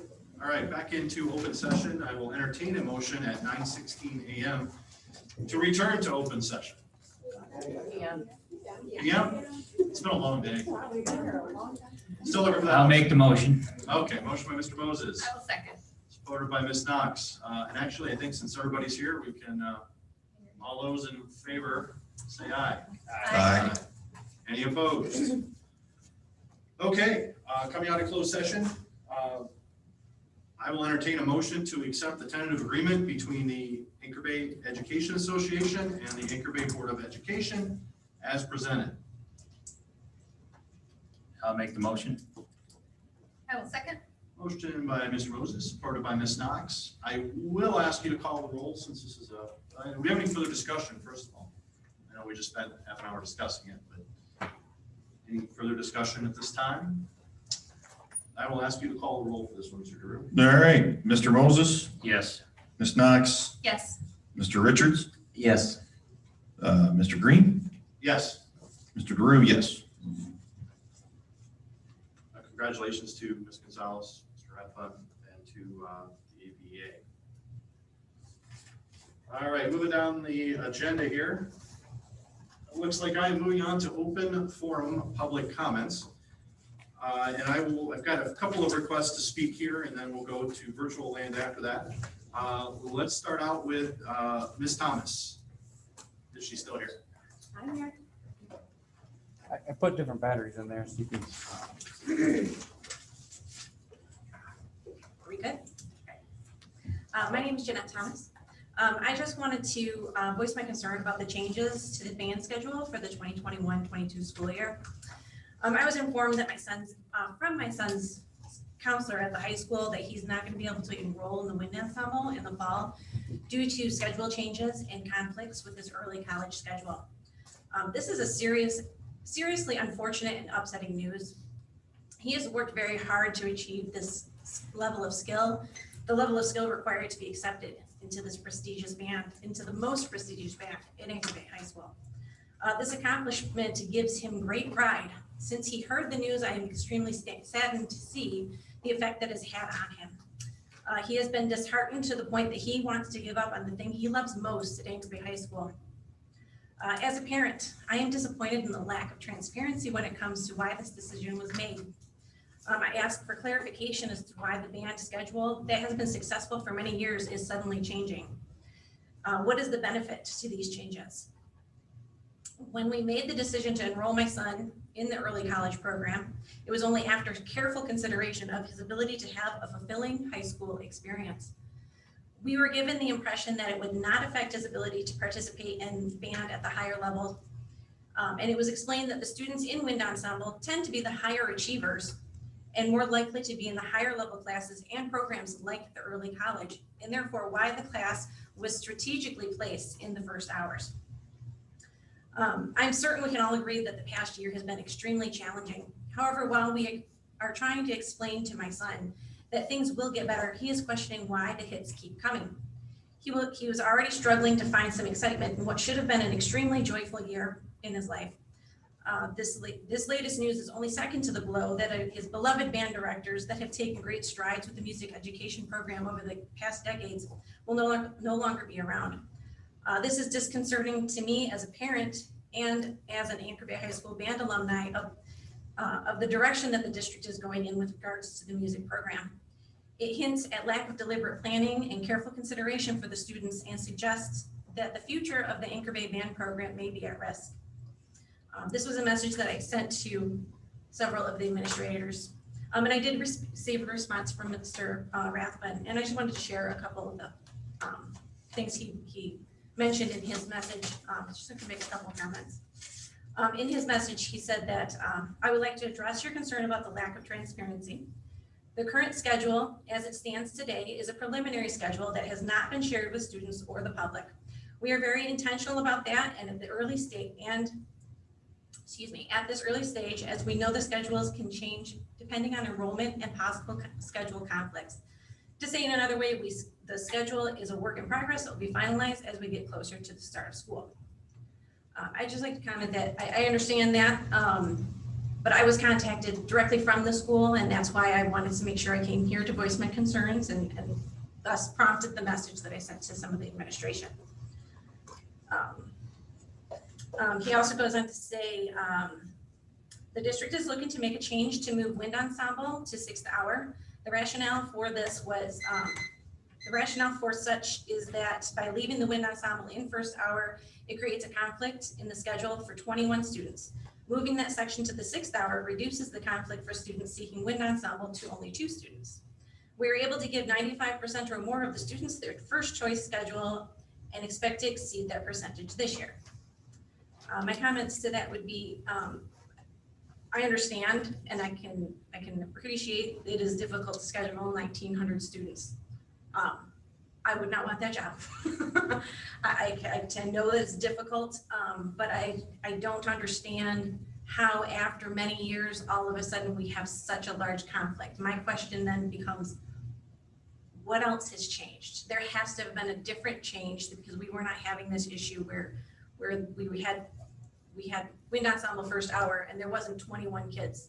There wasn't a third of the band all of a sudden not able to participate because of conflict. So my challenge to you is to what are these 21 conflicts that all of a sudden are there this year that were not present in the past? And can we look at possible ways to remedy that in a different way? Can we get the win-win by adjusting other schedules? And then finally, he does mention, as they are saddened, Mr. Bisnaugh and Mr. Aranchak are retiring, and we wish them well, and they certainly deserve their retirement. I for one do not expect our band or the instruction to take a step back. We have extraordinary band program at Anchor Bay, and it is my expectation that we will remain so. Mr. Bisnaugh and Mr. Aranchak are both very pleased with our new hires and have faith that the new staff will carry on their legacy. To that, I agree. I only mentioned the retirement of our band directors as something that is causing another blow and that is further upheaval to our students that they're already dealing with a lot. Again, I think we can all agree that they're all dealing with a lot. And I hold no ill will, and I wish Mr. Aranchak and Mr. Bisnaugh the best. And I do have faith that our new directors are going to take the band in the correct direction. Just a couple comments in conclusion, that my son, he plays a very specialized and specific part within the wind ensemble. This is a spot he has earned and he excels at. He deserves to be in wind ensemble. The changes made can potentially have a lasting effect on the overall program, let alone the students that are in their senior year that have been in band since 5th grade. It's heartbreaking. Some of these changes would likely diminish the overall band program. We're concerned that the administration is taking advantage of the opportunity of changes in directors that maybe that they're making some choices that they wouldn't necessarily have made if that opportunity wasn't present. So, thank you. Thank you. I know there's a couple of you that want to speak about the band. I'm obviously going to ask Mr. Rathbun to comment at the end. So please don't assume that because he's not answering your questions now, I'll kind of have everybody share their concerns, and then I will ask our interim superintendent to speak to the concerns that are being brought up. So thank you.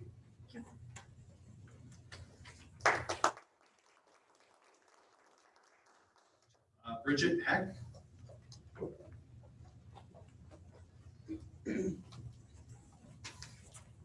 Hi, I'm Bridget Heck, Meadow Creek Drive. To concur with what Mrs. Thomas has said, as a senior, my daughter's a junior and she is both in wind and in jazz, which would be two of the main ones that would be affected. She's worked her butt off to get there. And these seniors I want you to think about the trickle down effect, what this is going to do, not just to these seniors, but what, is it going to do to the juniors or those kids that are now coming into band? You're trying to fit in a lot into their schedules so that they can enjoy and have a very many things and learn different things before they go to college to make a decision. Some of these kids will go on to be future band teachers. And if they're given a bad taste in their mouth at high school, maybe they won't. So I just want you to think about it. I know it's something right now, but it could be something that affects the kids down the road. Thank you. Thank you. Amy Gay Allen. I'm making notes. How are you all? Alan, yeah, I was just making notes here. I'm Daniel, my son is my youngest, my second to go through Anchor Bay. He's in his third year. He will be a senior, third year entering jazz and wind, which is an honor. As a sophomore, he was allowed to play in these two programs. When I heard what was happening with the schedule change, we were told 8th grade, 9th grade as parents, this is how you get through Anchor Bay, being a student musician and getting all of your requirements, and if you are AP or early college. That was the Bible. That was the path that these kids chose. Danny's sophomore year summer, we were at band camp, right? CMU. I'm a chaperone. I hear, and it really impacted me, I hear the director of music at CMU say, if you're in Anchor Bay bands, you are near guaranteed to be accepted into this university. That is huge. That really hit me as a parent and as, wow, this program, way to go, Anchor Bay. So when all of this started coming down last week, I go to my son, your client, my client. I go to my son, who knows best. He's in there living, breathing this day in, day out. I said, Danny, if they switch, second, move wind to second, no, I'm sorry, move jazz to second, wind to sixth. What will it do? And he said, it could be the death of wind. It could really hurt. In his opinion, 30 to 50% of the class were involved in AP or early college. It's that strong of a student body that you are impacting. So I have faith one way or another, however the funnel system's working with classes, that our students, our clients, are gonna be well taken care of on the promise that they were given. I know it can be done with Anchor Bay. I know it can be done. I hate to see these kids hurting. I saw it Friday night in the bleachers. I saw the kids, it broke my heart. And I know that Anchor Bay is better than this. There is a solution. Please communicate with the parents. This booster club is unlike any I've ever seen. And I've been around them for 14 years. They will move mountains for these kids and to make things happen and work at Anchor Bay. That is why this program has such a great reputation and renown. And I do believe you guys saw it all with all the applications, correct? That's got to speak volumes to it, how strong this is. So please work with our clients. If you need any help, all these parents will help you out. Thank you.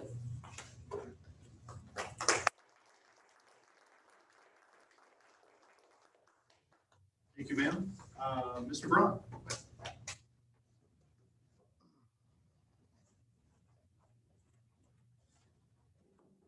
Okay. Hello, everyone. Tom Braun. I'm the president of the Anchor Bay Band, or the Anchor Bay Band Boosters.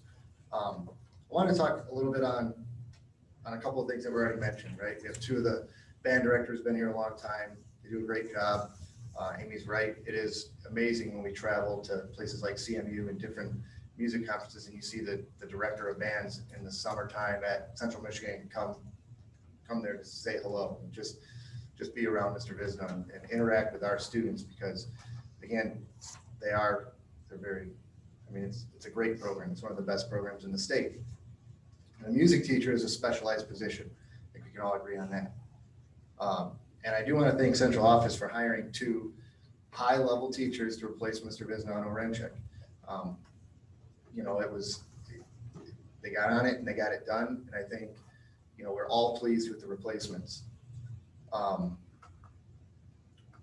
concern becomes, last year, Mr. Orenchek was at the high school for 3 hours. Now, Mr. Fenton will be only at the high school for 1 hour. The band schedule at the high school is changing, and there's a reason. The question's why. Now, we know Mr. Rathbun communicated to me that they'll likely be combining the concert and cadet band. Just to give you some perspective on that band and that ensemble, you know, we talked about wind ensemble, which has always been first hour to protect those kids that are in the Honors Academy, which run 2nd through 5th, and then also protect those kids that are in the early college program, because most of wind ensemble is seniors that have worked their entire school career to get to that point. Some of them are juniors, and there's a select few that can be in the band as sophomores. On the other hand, concert cadet band, it's one ensemble that's been separated into 2. And the reason for that is just like in any other subject, those kids maybe need a little extra time, a little extra help. So I think that change happened about 5 years ago. And I asked Mr. Bisnow how that impacted that band. And well, every year, every band at Anchor Bay goes to their festival. And at their festival, they get a rating, 5 being the best, 1 being the best, 5 being not so good. And historically, that band always got a 2 at those festivals. But the very first year they separated that band and they team taught it at festival as a combined band, all 5 years, they got a first division rating. Okay. There's proof that when a kid needs extra help and they're able to get that extra help, it works. Jazz band's been 6th hour. Jazz band has received multiple awards. My daughter was one of the lucky ones to be in it her sophomore year.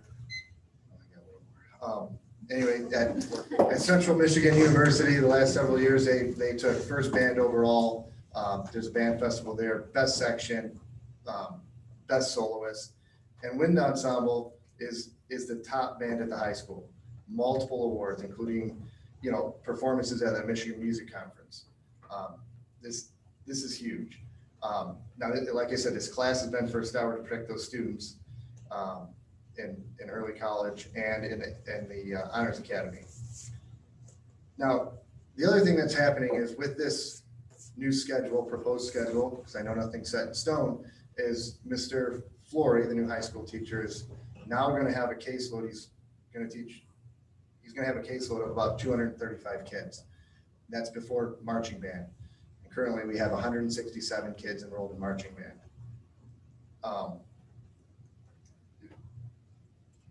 Now we know that in this year, there'll be significant savings to the district with Mr. O and Mr. V retiring. Some simple calculations that came to about $85,000 in the first year of the loan.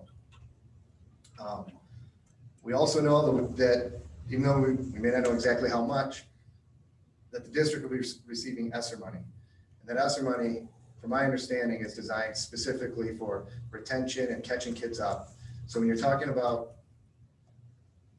combining classes of kids that need the extra help, you're talking about changing where they are in the schedule so that the top kids, your top performers, have to make decisions like early college or one of the top bands, not at Anchor Bay, but in the state. That's very concerning. So my question to the board and to administration going forward is, we talk about declining enrollment, and we talk about declining enrollment in the band over the last 3 years. And, with the pandemic, change in teachers, we're going to see a little bit of that. But what I haven't heard anybody talk about is the 6th grade band, the beginning band, and how in 6th grade alone this year, we enrolled, I think it's 120 or 121 kids in, between both schools. Those kids are going to continue up because we have hired some of the best music teachers to continue their education. So those would be the questions I want to ask. And the last thing is, as I thought about this, and as I look at the whole kind of schedule and talking to Mr. Sauer here at North, and the scheduling and there's a teacher that's being left out of the mix, and that's the middle school choir teacher. And without the middle school choir teacher, that means somebody, like for example here, Mr. Sauer is going to teach middle school choir. I don't think that's a bad thing. I think it's a good thing. I think he's qualified to do that. But without that extra teacher, now we're looking for ways to combine classes change the schedule around. And the other question that I haven't been able to get answered is marching band. Marching band has always been a class. And asking Mr. Flory, asking Mr. Fenton if they received their schedule, they said, yes, they've received their schedule, tentative schedule, and marching band isn't on it. That's concerning to me. Is marching band going to be a class going forward, or is it changing? Again, to Amy's point, these kids from 8th grade on have planned their schedules out to succeed, to accomplish their goals. And when you make these abrupt changes like that, I mean, you're talking about kids that have been through the pandemic, teachers retiring. I mean, not just band teachers, 27 of our top teachers retiring. So, you know, I think it's the wrong year to make changes. I think with the extra money the district's getting simply from the ESSER money and knowing what it can be used for, I think it's a great use of the funds. And I think we should consider hiring another position, whether it be someone at the middle school that can teach band and choir like Mr. Sauer does, or maybe just another choir teacher that can handle all the choir. But I think we need to look at the whole performing arts as a whole as we make these decisions. Again, thanks for the extra time.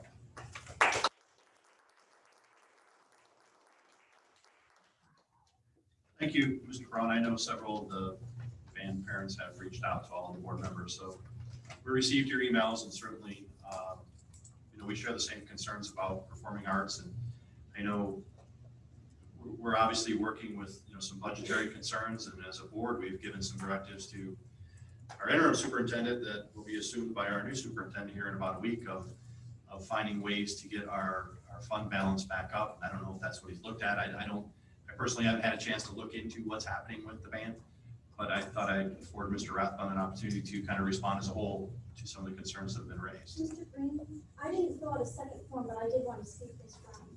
Okay, sure. I mean, Do you want to speak about this topic? Yes. All right, come on up.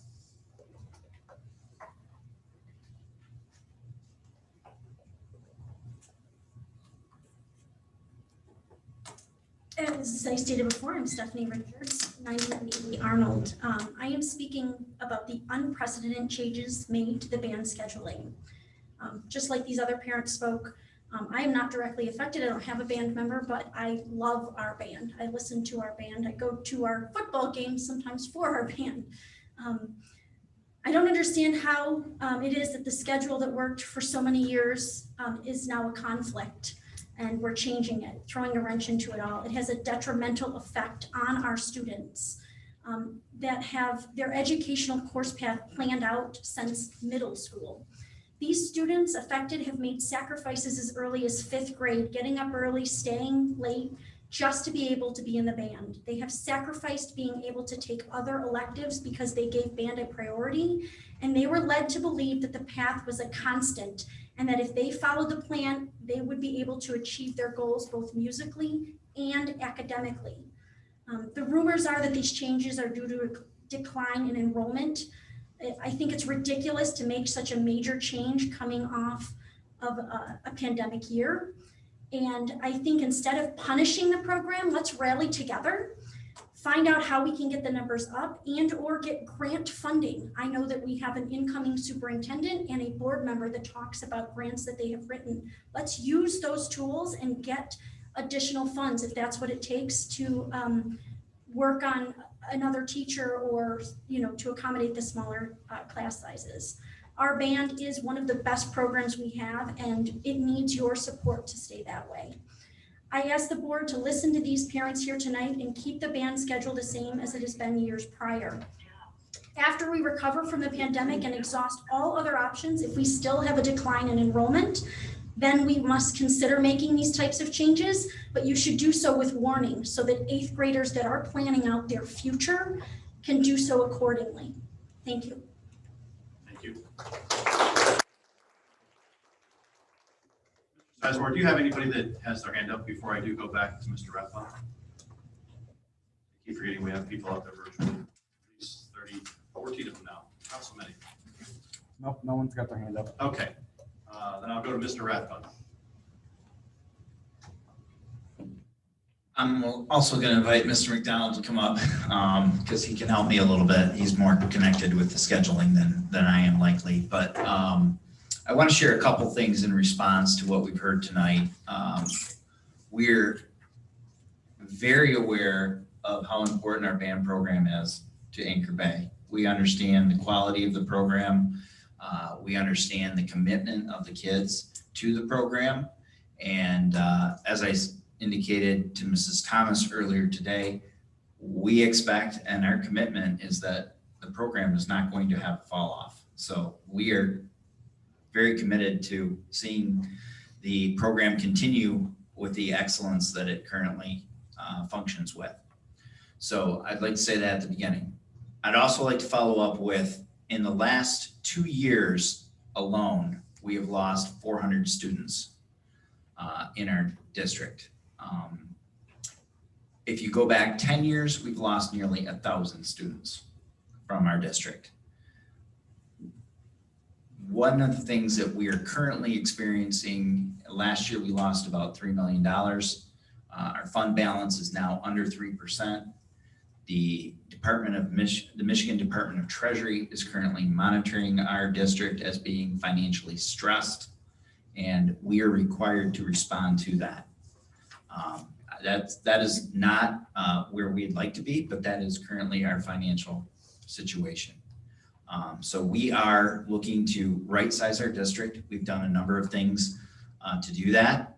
I think we have, quite honestly, tried to take a very proactive approach with respect to band and our fine arts, and we have left them largely untouched for that period of time because we do understand the excellence of that particular program and the commitment those kids have put into the program.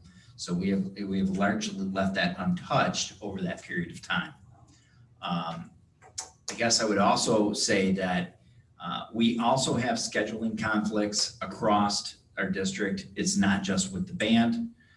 We have, I believe it's somewhere in the neighborhood, correct me, Joe, if I'm wrong, but about 50 CTE students that would like to take auto shop that we currently cannot provide a section for them based on where we're currently at. We have other situations where, co-op students are unable to take all of the classes they want. Some of our AP students aren't able to take all the classes they would like.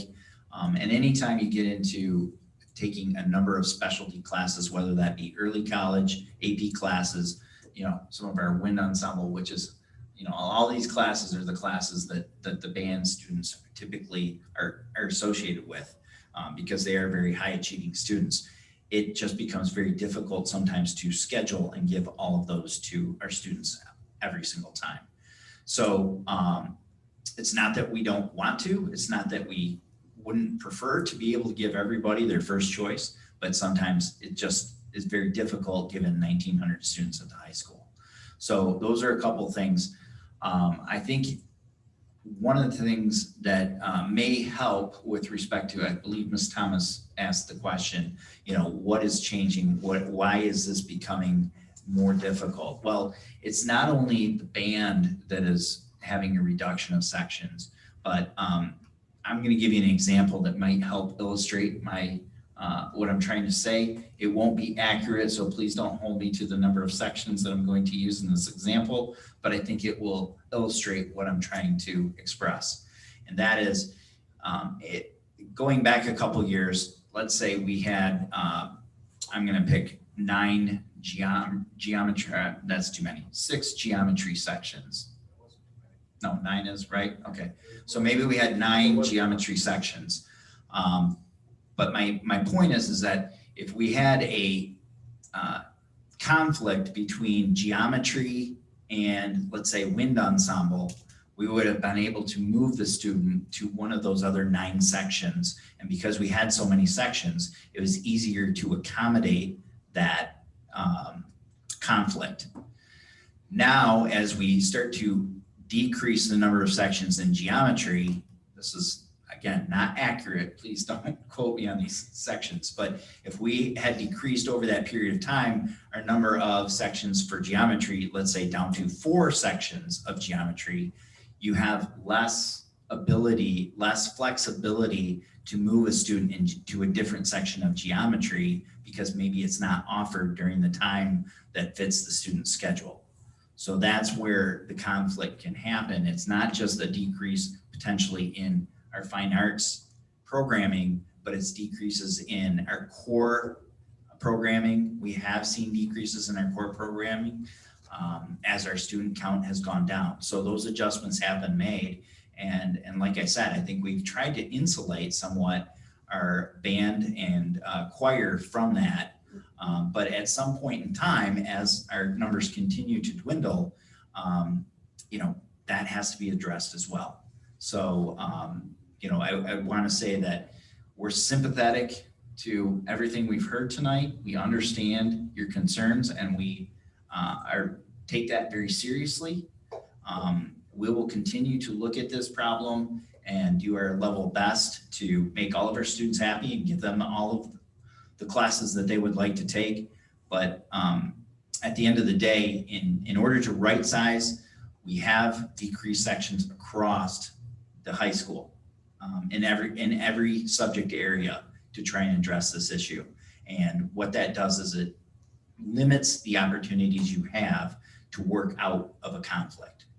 So I hope that maybe helps the board to understand a little bit why this is happening. And I understand that we've told students, first hour, we're gonna have wind ensemble, so it's not a conflict.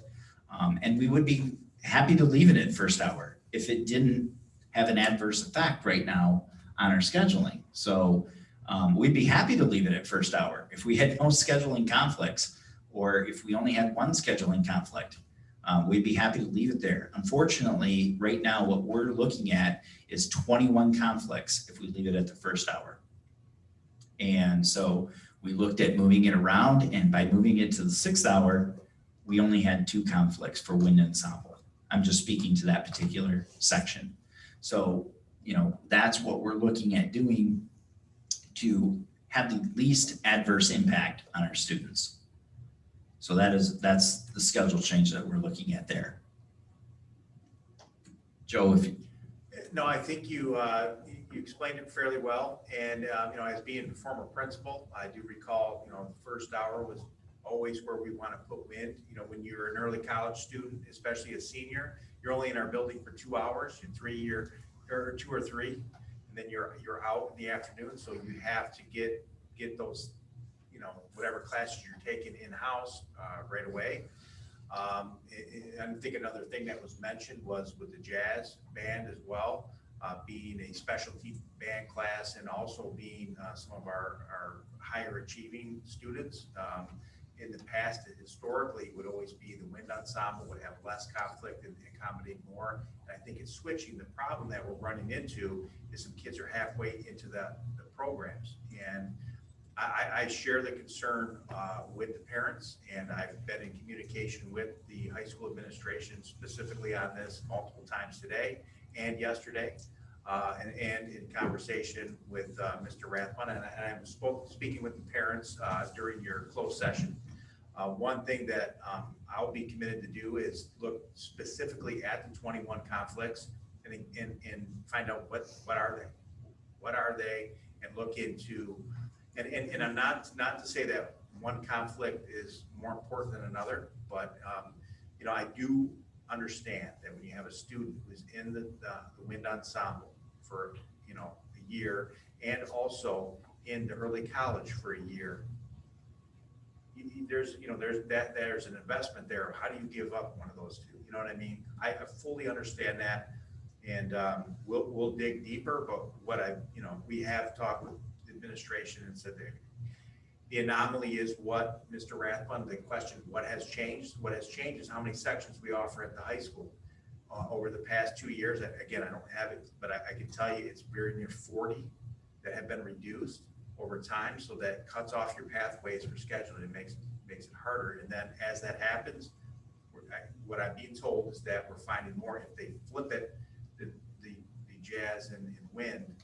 And it was described to me with the wind. I didn't realize it was flipping the jazz with it until, but what I'm finding is that there was more conflicts leaving it.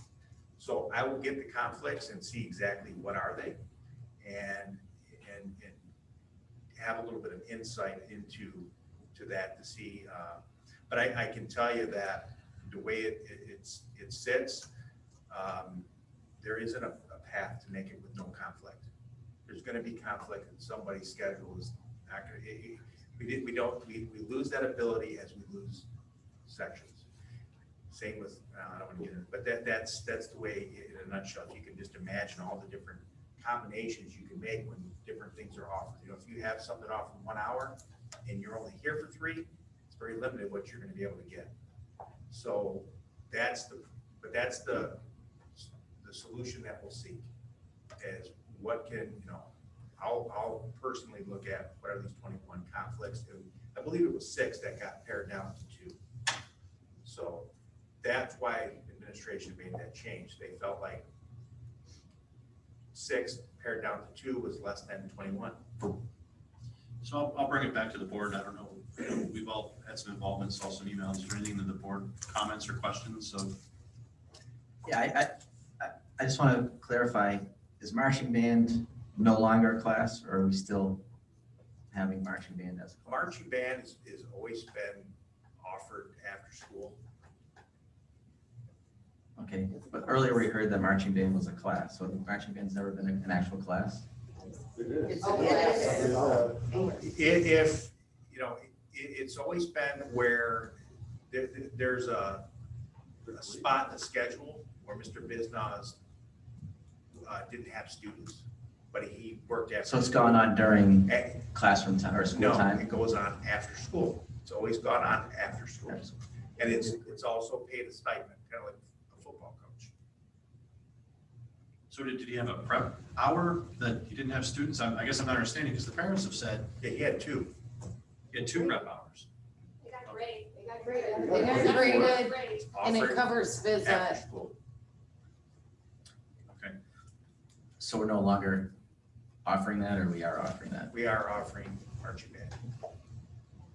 As a class? With the grade, with credit? Mr. McDonald, is it still considered a class with a credit? And a grade, marching band? I don't believe we made any determination to not offer it as a grade or for credit. This year? Right. But in the past it has been? No, I don't believe we made any motion to change that. So the simplest answer is yes. It's still a graded class. Yes. Yeah, okay. Perfect. Yeah. I appreciate everyone's, feedback from staffing. I just, one of the parents spoke, the trickle down effect, and, that really resonates with me as well. I don't want to be, the on the school board when, we're breaking up the band per se. We have certain students that can't play an instrument, due to conflicts and things like that. But I just hope that some of the conflicts, don't result in, other groups of students not able to participate as well. So I just want to make sure that, I appreciate you looking into this. So thank you. Mr. Drew, anybody else?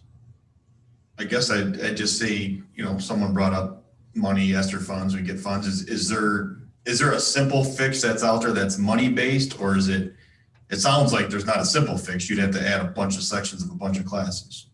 Is that true, or is there an easier fix that we're not able to do because of money?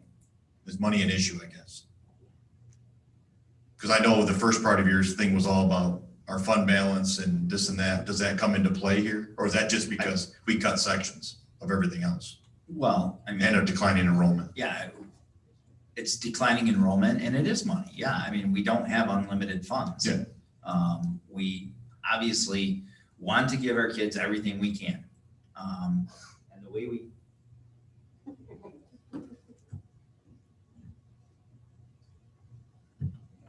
I feel like I'm Mr. Green at the superintendent interviews, where I just cut I did out that every too. single time.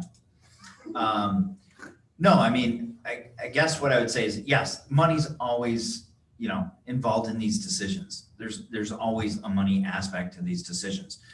We want to be as efficient as we can, and balance that with giving our students as much as we can. It's a difficult balance sometimes.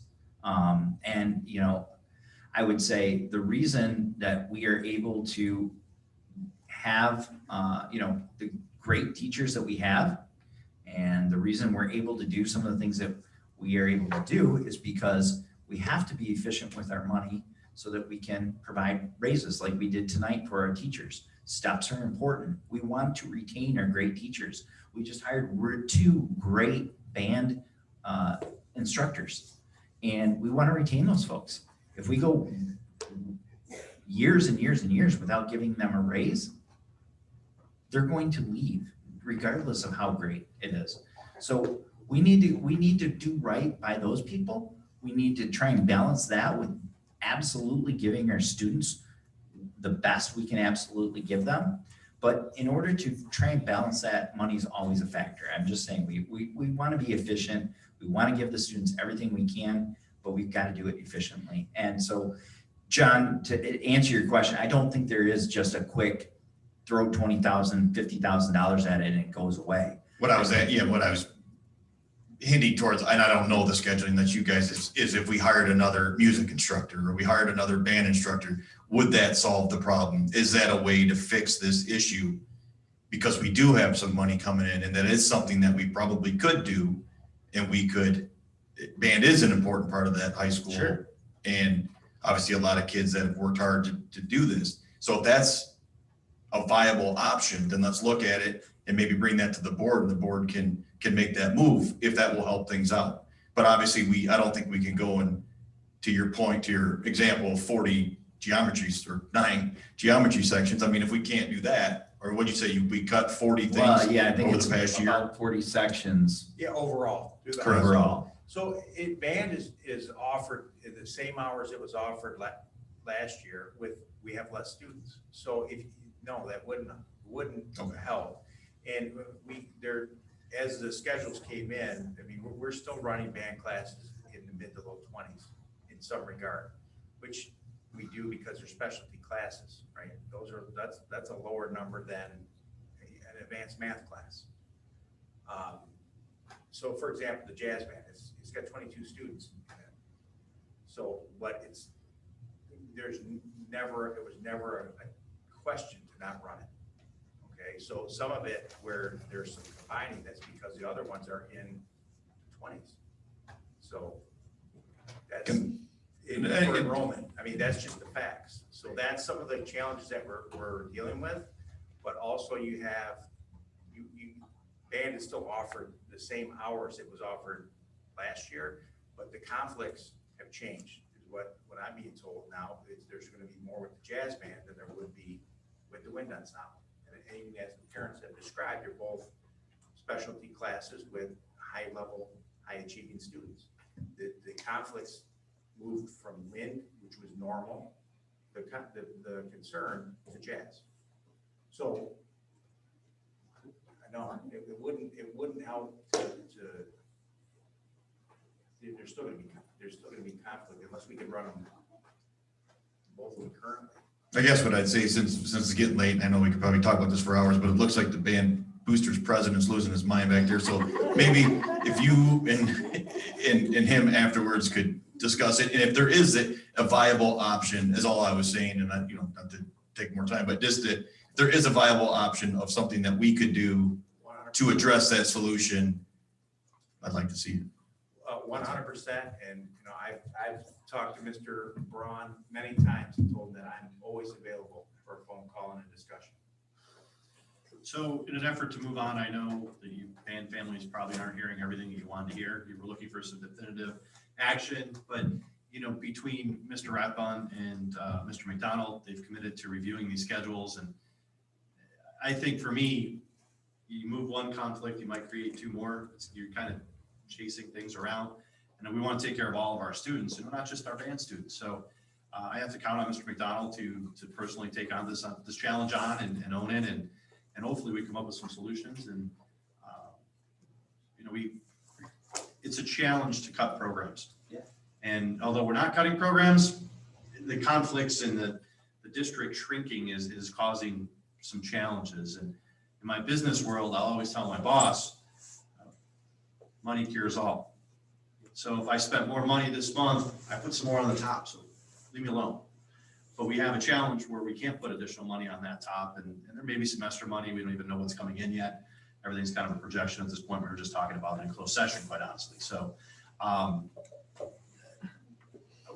want to get there with the ESSER funds too. And again, finance committee meetings we talked about the ESSER funds is we don't know what's being allocated. We don't even have our numbers for next year. We probably won't see until, I think you mentioned September, October.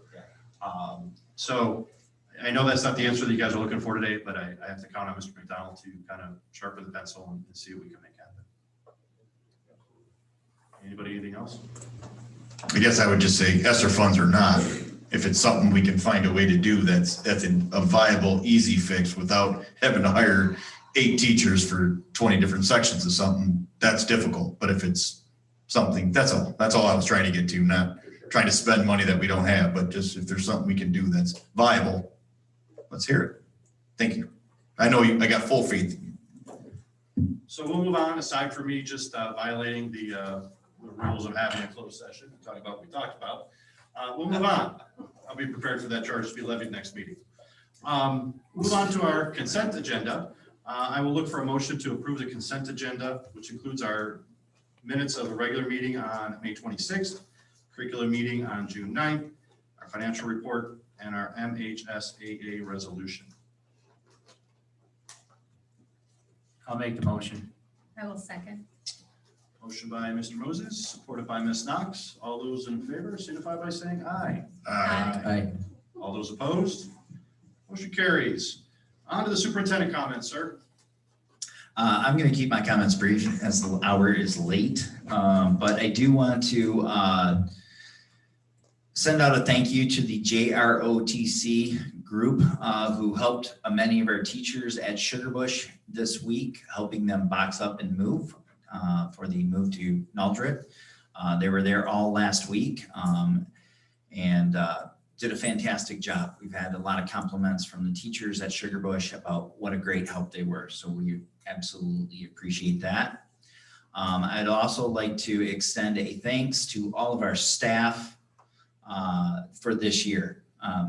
We've talked about it. It was said at this meeting, this has been an incredibly difficult year as an educator, as an administrator, as a board member.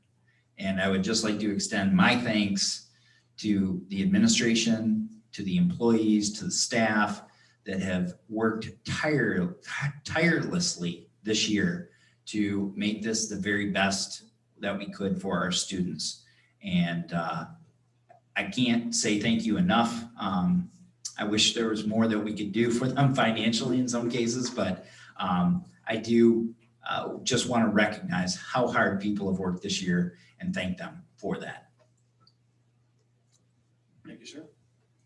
Let's go over to Mr. Moses. I just want to thank the new hires. Glad to have you on board. And we're going to keep fighting for the band. It's not going away. And Mr. McDonald, Mr. Rathbone, we're going to make it work. So that's all I got. Mr. Drew. I want to congratulate the seniors on graduating and apologize for having to miss it. I had an out-of-town work commitment. It's actually one thing I look forward to being on the board. It's an honor. I know some other board members were there. It's their last 2 years. And just want to congratulate them and good luck when they go off into college.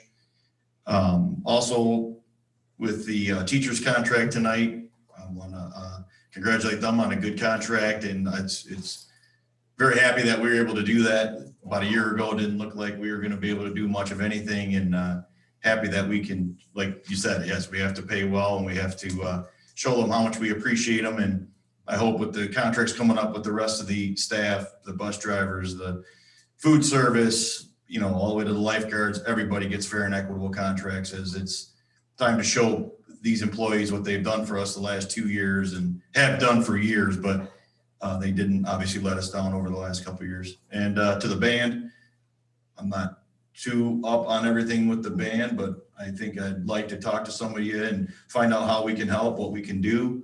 And we'll keep fighting. And if it takes money, we'll find the money. We'll find it somewhere. If it's hiring one instructor or two, I mean, that's something in a big budget that we have. I think we can find the money. So that's it. Thank you, sir. Ma'am? Just a few things. Obviously, I kind of echo what everyone else has said here. Band parents, your kids should be very proud of you. I'm a little envious because I tried to play the trombone and the sousaphone and the saxophone, none of them well. My counterpart, however, in 5th grade is now in USAF brass, and he travels the world playing the trombone that I could not play. So there is that trickle down effect. Absolutely. He's in Tokyo right now.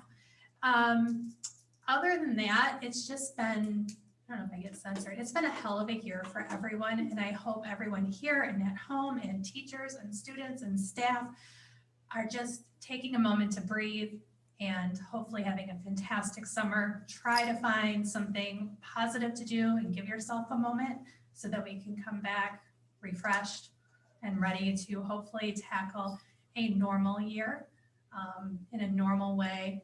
And so that's just my hope for all of you, that you all take a moment to enjoy something. Thank you. Mr. Richards. I would like to congratulate all the 2021 graduates. It was a great experience attending the graduations. I'd like to thank all the staff that participated in the event, and thank you to all the staff that helped make each graduation successful. Congratulations to the Anchor Bay softball team on becoming the 2021 MAC Red Champs.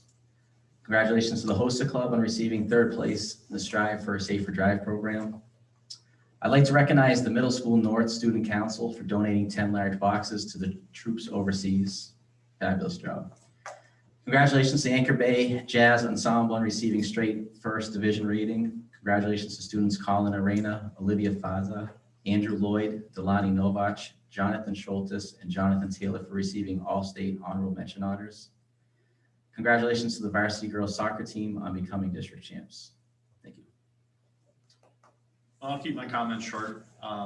It's the drawback of always going last. I appreciate all of the staff, the teachers, from A to Z, the bus drivers, the food service people. It was a hell of a year, like Ms. Knox mentioned.